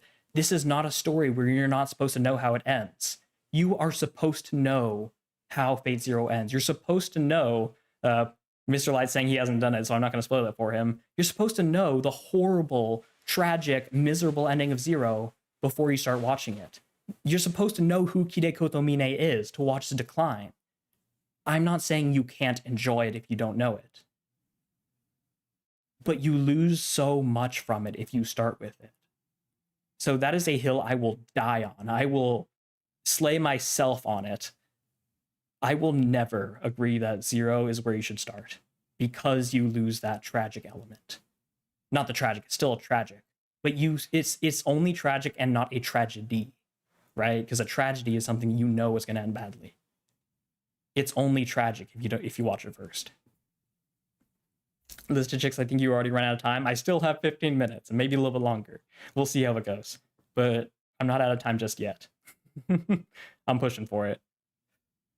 Mr. Light, is it bad? I have no idea what the Fate series is supposed to be. Look into it. I don't know if you read visual novels. If you do, the true best way to do Fate is that you should read the visual novel first and then watch Fate Zero, then UBW Heaven's Feel. If you can't do that, then I still recommend you watch Fate Stay Night, then Zero. But look into it. The Fate series is incredible. It is a insane rabbit hole. So tap your foot into it. In fact, I think I'll make a separate channel or a forum on my Discord about Fate, just so we can talk about it. I recommend you get into it, Mr. Light. And I think this is the best community to like ask questions and get into it because you have like me and Alex as like some of the leads of this community, and we love Fate. So. And obviously Max is here too. So we have a bunch of people who are big fans, and you won't have to deal with the insanity of like going to Reddit and asking what Fate series you should watch. Yeah, right. You got me on the reference to some known. You clearly know better than anyone else. Also, speaking of Evangelion, I've not seen it. List of Chicks, Death Note, I've not seen it. Those will both go on my Hinwitty, by the way, as a little hint for the next poll it's going to be out. I've not seen either, crazily enough. Max Godard, I'm sorry, not knowing how Kide would end and slowly watching him go insane is irreplaceable for me. I think that's valid, and from what you've been saying, I assume you watched Fate Zero first. Which is why, and going back to List of Chicks, this is why I talk in this way, and I always have these disclaimers. I don't think I need to worry about like offending Max. I think he knows me well enough. He's been part of this community long enough. I'm not worried about offending you per se, but I want to make sure it's clear. I am not saying that Fate Zero is the wrong place to start. I think it is the suboptimal place to start. And if you watched it first and that is your definitive experience, that is perfectly valid. However, from an intellectual standpoint, I can tell you pretty much almost objectively, Fate Zero was written as a Greek tragedy. If you don't know what that is, I don't know, go watch Macbeth. A Greek tragedy is a story where you know it's going to end poorly. It's going to end in tragedy. And you are filled with terror the whole time as you watch the pieces slowly resemble what you've seen. So I completely understand, and I think it's valid that watching Kirei go insane is an irreplaceable experience for you. That's perfectly valid. I will still stand by the fact that that is also suboptimal, though. I can assure, and neither of us can substantiate either our stances, right? Because we only ever had our single way of first watching it, which is why I'm not going to say you're wrong. That's why I'm saying you're valid. Neither of us can know what it's like to do either one. But knowing how Kirei would end up and watching how he is completely different. Yes, it is really cool to watch him go crazy when you don't know who he is. But if you know who he is and you've seen Fate Stay Night, and you know he's like the antagonist, and you've seen how different he is from the start of Fate Zero, there's this cognitive dissonance that increases your engagement on the story tenfold. And you're gonna have to take my word for it, because you can't erase your memories, right? And rewatch it from my way to tell me about it. But I'm telling you, as someone who's watched it that way and who's seen a lot of people watch it with Zero first, you lose that dramatic tension, that dramatic irony of knowing how things turn out. Oh boy, we've got Alex going on about Fate. I'll get into that in a second. List of Chicks, will you put every anime in existence to poll? I want that about ReZero. What about ReZero? ReZero will not be on a poll. I am going to put executive privileges on, executive rights on, and I'm going to put it on my channel. Because I've only seen the first 2 seasons. I haven't seen season 3, and I know season 4 is ongoing. And spoiler, it's in my top 3 anime of all time. And that's unforgivable that I'm not caught up with it. So I will force put it on my channel, whether people like it or not. And I think they'll like it because I'll have so much to say about it. It will not be on a poll, though. It will just go on my channel. Eventually. Okay, let's... Mr. Light, the debate is like watching Star Wars and Chronicle Order or not, then yes, Mr. Light, that is a great example. That's a great example. A lot of people watch Star Wars episodes 1, 2, 3 before 4, 5, and 6. I think that is a suboptimal way to watch it. Because, and you can literally look at interviews, this has been confirmed, 1, 2, and 3, the prequels, were written as a Greek tragedy. They were written in the way by George Lucas, if memory serves. I'm pretty sure it wasn't written by someone else. Yeah, that was George Lucas. They were written by George Lucas to be a Greek tragedy, for you to know the outcome and to be terrified as you watch these things that don't make sense, considering the future, fall into place. That is a great example. You should watch it in the order it came out, just like with Fate. Yes, List of Chicks, ReZero is peak. Okay, Alex, let's get into what you're saying here. It looks like we're almost out of time. I think I'll try to get to the top 5 and then we'll stop the stream there. We'll see how that goes. Okay, Alex, what do you have to say here? That's right. Ufotable planned the Fate adaptation in chronological order, so a lot of information is lost when starting with UBW. That's true. On the other hand, there's a big difference in thematic focus between Zero and Stay Night, the former being macro with philosophical themes and the latter micro with personal themes. Also true. The problem is you can't adapt 80 hours of internal monologue and keep the viewer captivated. Also true. As for anime alone, the best option to introduce someone to Fate is Zero because it deals with themes that one can reason about, while Stay Night itself is somewhat difficult to empathize with, especially due to the content. But Mr. G is right. Mr. G, thank you for that. Is right out that outside of anime, the best thing is the novels. Yes. Yes and no. Again, we can agree to disagree here. I think I stand by the fact that Zero was not the place to start. With one asterisk.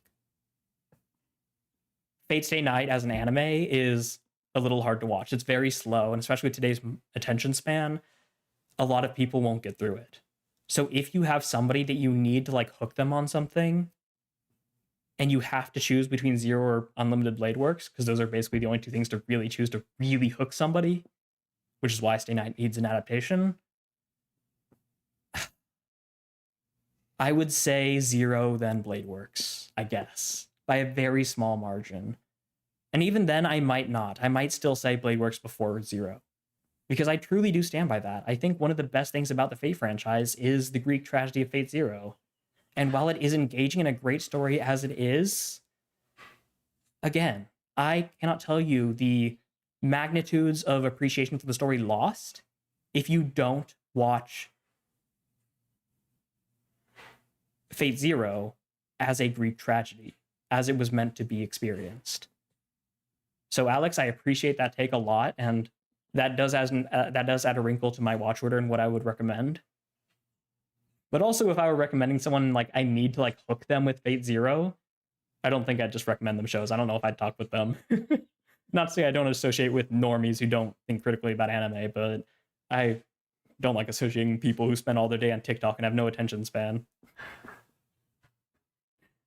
And yeah, Alex, the ultimate way is it's best by people who know self-control. And it's the ultimate experience, I think we can all agree, is to just read the visual novel first.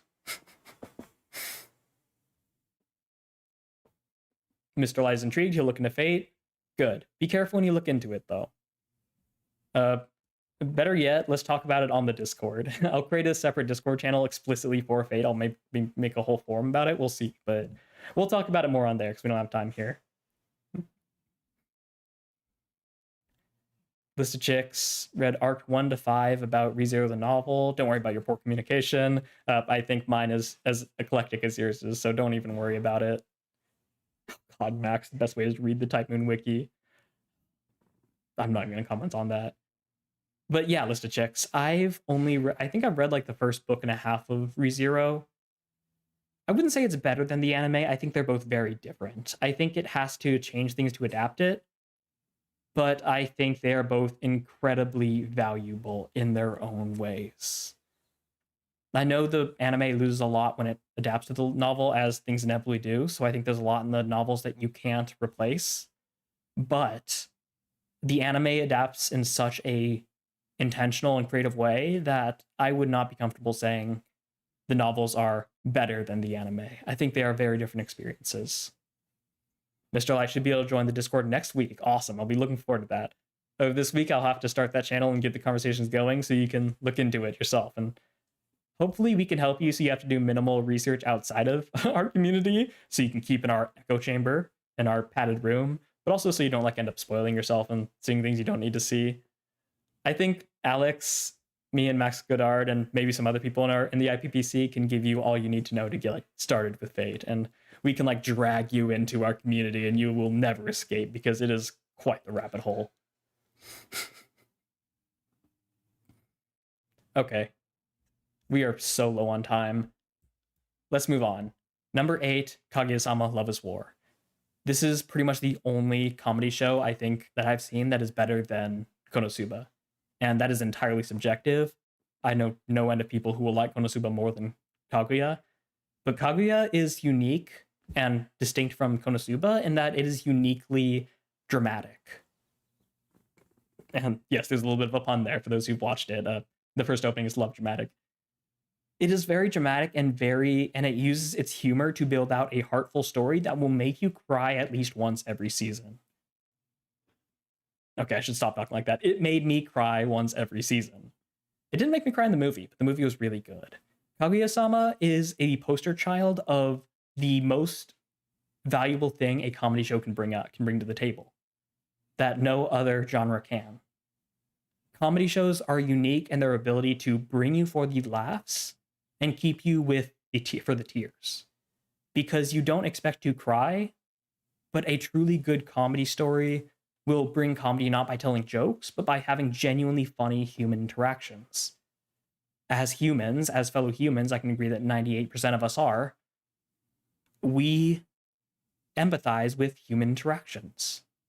So Kaguya-sama presents the best parts about comedy shows that most comedy anime don't do to nearly as much of a degree, where it really grips you and really pulls on the heartstrings without taking you out of the comedy. It earns it by its genuinely human interactions, its genuinely funny presentation, and going a little bit into the less subjective lens, its direction, the way that the anime was adapted and put on the screen is phenomenal.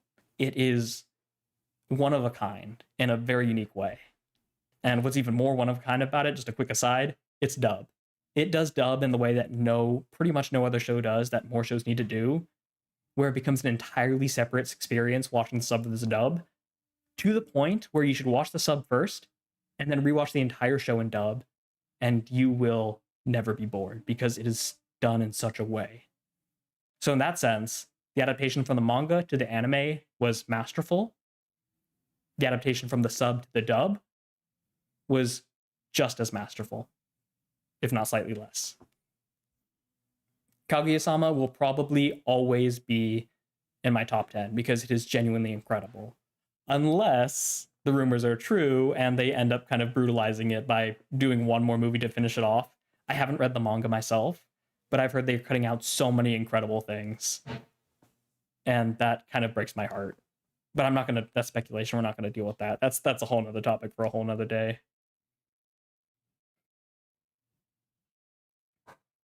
Yes, Max Godard, the IPPC is the best echo chamber. That's what the C stands for. The C, if you didn't know, Scenic National Paragraph Production Chamber. I just tricked you guys by calling it the committee. It's actually the chamber. And Max Godard, you will cry in front of me, not before I cry in front of you. Don't underestimate my ability. You underestimate my power. List of chicks. Did I watch ReZero Break Time? You definitely should. Yeah. They're very different experiences. That's why it's better. Okay. You had me until the last part, but valid. Yes, I've seen Break Time for this part I've seen, for like season 1. I believe season 2 has it too. It's super fun. It's super wholesome and has a lot of character interactions. And I assume the reason you're bringing it up is because I believe Break Time brings in a lot of stuff from the novels that they had to cut out, which is a great way of doing it, which I believe also JJK does. And yes, I see your comment. Management of this channel is the worst I've ever seen. Bro can't stream at all. See, that's the kind of directness I need to adapt more. But that's also kind of being offensive. You hurt my feelings, and I'm going to ban you now. I'm obviously kidding, but I mean, you're kind of objectively right. I can't stream at all. My management is terrible, but it's that eclecticness, that craziness that you can't quite predict that I think is also kind of inherent to my streams. If you really didn't like it, you wouldn't be here, would you? So why don't you tell us how you really feel? Ken Akamatsu is the one who talked about Demon Slayer and JJK being women. Okay. Kaguya-sama's so great. Yes, Mr. Light, we agree. Read the manga folds. I need to do that because I hear the manga is also really, really good. Many dubs are entirely new experiences. They're often worse, which is different. Retro Capital's heading out. Have a good one. Some known, I agree, but I wouldn't call them new experiences in that sense. I would say they're boring and they're not new experiences. They're worse in a bland way where they try to be like the sub. That's why Kaguya-sama is so special, because it doesn't try to be different. It tries to be different. It doesn't try to be like the sub. So that's what I mean by different and a new experience. I wouldn't consider it being worse a new experience, other than my first experience, I enjoyed the story. My second experience, I watched dub, I didn't enjoy it. That counts as a new experience, but that's not what I mean, if that makes sense. So that's Kaguya. Let's move on to 7. Hibike Euphonium. I was so excited to get to this one. If you haven't seen Hibike Euphonium and you don't know what it's about, like Madoka Magica, you're probably super confused why it's up here. I shouldn't say that. I should call it Madoka Magica, because it's not Magica, because it's not K. ADHD. Hibike Euphonium is the best drama, like school drama or just drama story I've ever seen in my life. It has the most relatable and like personal dialogue, is the most realistic, that's the word, is the most realistic dialogue I've ever seen. And there's a reason for that. It was actually the direction of the voice acting was explicitly done in a way to be very realistic and very grounded dialogue. The drama is phenomenal. The reason you'll notice this is one of the only shows, I think it's the only one that I have like not season 1 poster. A, I couldn't find a good quality one. B, season 2 is my favorite season of HBK. It is, I cannot recommend it enough. And if you haven't seen it, you don't know anything about it, you're confused why this like shoujo show is on here about instruments, you don't care about music, that's fine. This is not actually a story about music. It is, but it's a story about character interactions, character drama, and character relations, and about building out themes through its character interactions. And there's a lot of music in it, but I don't know like anything about musical instruments, and I love it because of its unique character interactions I haven't seen anywhere else. I cannot recommend HBK enough. Even having it as number 7 here feels wrong to me because of how close to my heart it is. That being said, I haven't seen season 3 because I'm a sinful man and I don't watch the shows I love. But HBK Euphonium is phenomenal. It is such a good show. Ooh, Max Godard. Where would SAO Alicization go in the top 10? I assume you're talking about Alicization. I wouldn't. Alicization definitely does not belong in the top 10. It's a lot better than the rest of SAO. It's still not that great, though. There's a lot that's not great about it. It's kind of just SAO, but longer and slightly better. I'm sorry. I'm not going to pretend. I don't know why I'm apologizing. I'm not going to pretend like Alicization was that great. It was good. It was a lot better. Oh, you're talking about Abridged. Okay, good. I don't have to give my spiel about Alicization. SAO Abridged would probably be number 2. SAO Abridged is perfect. Complete 180 there. Yeah, SAO Abridged is really good. Yeah. See, I see SAO Abridged as SWE because that's something witty entertainment. You've never seen SAO? Well, we already disagree on the Fate Zero aspect, so I'm going to give you another thing you're going to disagree about, and something you can't really understand because your experience was different. I would say you would enjoy SAO Abridged far more if you've seen SAO. One of my more controversial opinions, especially about SAO Abridged, is that it is not nearly... It is only as good as it is because of SAO before it. Now, without SAO, is it still good? Yes, it's phenomenal. But a lot of its humor comes from knowing what SAO is like and being surprised it's different and how different it is and how much they make fun of it. So I'm sure we'll agree to disagree about this, and you can't... you haven't seen SAO, so you can only comment so much about it. I'm sorry, but it's true. I think my SAO Abridged experience would have been fundamentally different. I still would have loved it, but I would have loved it a lot less had I not seen SAO first.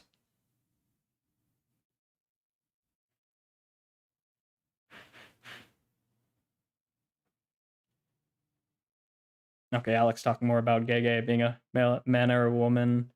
Interesting. Okay, gotcha. That makes sense. Max Godard, I'm really sorry I just couldn't fuck with the rough way in which they portrayed music. I just don't feel about music or art in that way.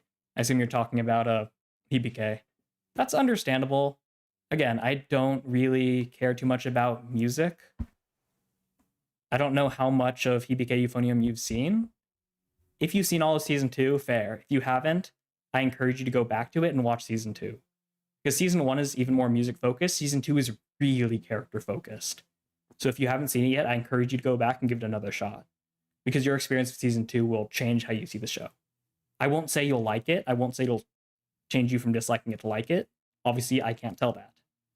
I can tell you it will be different from your experience of season 1 if you haven't seen season 2 yet.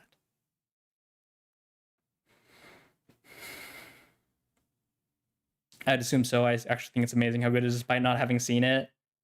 For SAO, yeah. I know a lot of people have seen SAO Abridged without seeing SAO, and it does stand alone. It's amazing how well it stands alone. But yeah, I encourage you to watch SAO, A, because it's like a fundamental anime to the anime community, but also then you can rewatch SAO Abridged and you will love it even more than you do. So those are my advice to you. I really want to change this. God, this feels wrong to have 86 as number 6, even though it feels so right because of the name. 86 is probably my niche anime of my top 10s. If you've seen it, you probably know why I love it. It's kind of self-explanatory. If you haven't seen it, I genuinely beg you to watch it and give it a chance. Now, admittedly, a lot of the things I love about it are personal to me. There's a lot of stories about like self-hatred and not appreciating yourself, and even some SI in there. It is a brilliant story in so many ways. And it's only got one season out. It's got like its 2 cores. I know the light novels go way further. I have not read those yet. I will. I plan to, and I want to. But like Kaguya, the adaptation from the novel to the anime, and I have read the first light novel of it, is incredible. It is incredible in a similar way to ReZero. They don't try to be like the novels. They go in a completely unique creative decision and really build it out how they want to. And every single episode, there was so much I could talk about. I could easily make videos longer than Frieren and JJK if I hadn't seen 86, and I could react to it on my channel. It is like the perfect show for my channel and for my content. So if you haven't seen it, and I'm sure there's probably a few of you who haven't seen 86, this is like the niche show I beg of you to watch. It is so incredibly good in so many ways. And it looks like Mr. Light agrees with me. It's really good. But yeah, I know the anime industry is gonna at least get to season 10 of Rent-A-Girlfriend before 86 gets to season 2. Max Godard agrees. Okay, good. we do have cultured people in this community. I should have known better. But yeah, I mean, I'm sure you all can. I don't need to explain. I'm preaching to the choir here. It is such a phenomenal show, and it's similar to Hibike, where it's phenomenal in a way that is essentially different to how you'd go into watching it. Yeah, Sumnun says it's not that niche. Max Godard, you took the words out of my mouth. It's niche, but we are inside the niche. It is not known publicly, and it is not known publicly. It's not known widely. And I think that's why it's not getting a season 2. Or maybe it's getting the Mob Psycho treatment. Hint at my when I get to my top 5. Maybe they're waiting for all the stars to align. We'll see. We'll have to see. It was kind of popular when it came out. Sort of some known, but not nearly popular enough. I would say it still qualifies as a niche. But it's so incredibly good. It's so incredibly good. I couldn't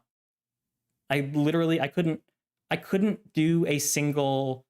even if I had like a live stream about 86, I would need like a 3-part live stream to even go into it. It's just that good. And it feels so wrong having it as number 6. It's only there because all the shows below it kept pushing it back in the ranks.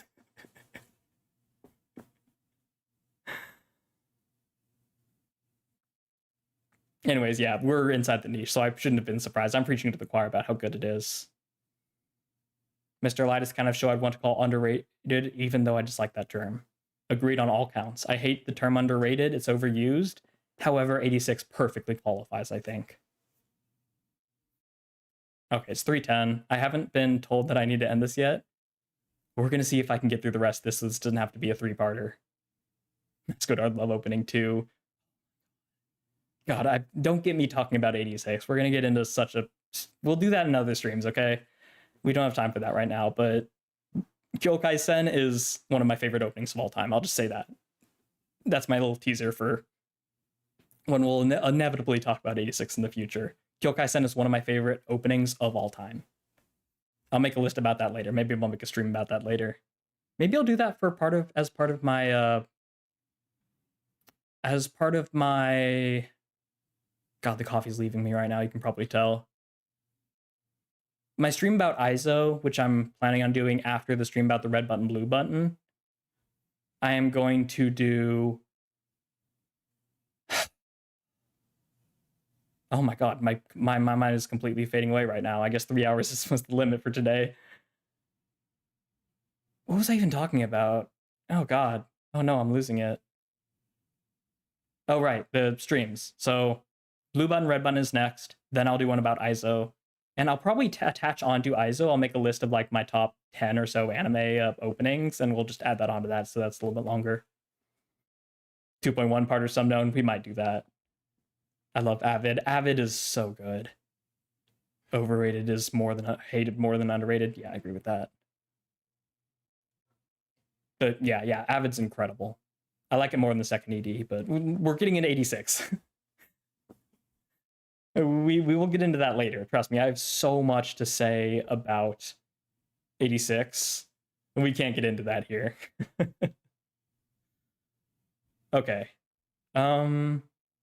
Actually, give me 1 second. I'm going to mute real quick just so I can bring this up real quick and talk with my dad.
Alrighty, looks like some known can read lips, so go ahead and leave the transcript for everything I talked about. That's awesome. Listen, chicks, I hope you would start blue button, red button from your choice. We'll get into that when we get into that. You can look forward to that, but I have a whole lot to say about that. That's why it's its own whole other stream. So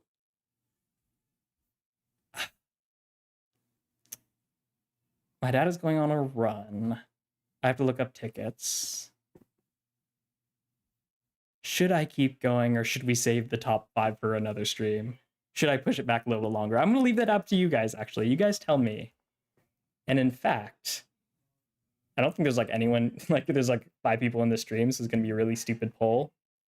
But I'm going to make a poll.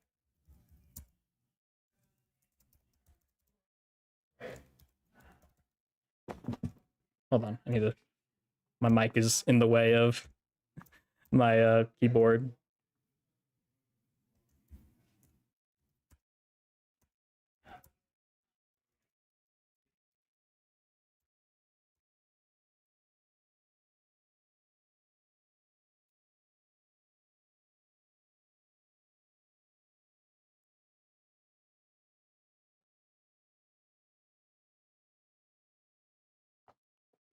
There we go. Go ahead and vote in the poll, and we'll decide whether I'm going to leave the stream off here or whether I'll keep going and try to push it a little bit. Because I could do the last 5 here, but if we merge them, then that'll give us more time to like talk about the top 5 and really get into it. So it's up to you guys. It is kind of ridiculous, and I'll have to figure out how to title the next one. But we'll see what happens. So it's up to you guys. Some known, the anime themselves aren't what is taking so long, really. Yeah, it's the conversations, but the conversations come out from the anime, right? Which is, again, the whole point of why I have this, why I have it as I do, why I decided to do the format like this, because I want these to be a jumping off point for our discussions, which is exactly what they're ending up being, right? So it's doing what I was hoping it would do. And for the people who are here for the anime, I apologize. I don't know why you're so interested in seeing my takes on stuff, but I think that's important. But it's really just a jumping off point for us to like just go into bigger discussions, which is generally how I do this. So it looks like we've got like 4 viewers concurrent right now. People voting. Everyone, they're both saying yes. Okay, if we got one more person saying yes, that's technically the majority, and we'll make it a part 2.5. I might just do that though. It looks like some people want that, so you can merge buttons and Mal into one stream. Yeah, let's chicks. That's what I'm thinking of doing. Mr. Light is trying to decide right now, and 2 more people. Okay, everyone's voting yes for the part 2.5. Okay, I'll end the poll there though, because that's like everybody. Looks like it's unanimous. Okay, so I'm gonna end the stream off here. And we are going to, next time, we are going to start off with the top 5, the grand finale of my Mal results. And then we will, after a little discussion, we'll go into the red button, blue button. And I don't think I'll have much going on that day, so who knows? Maybe we'll have a 4-hour stream. Maybe it'll be longer.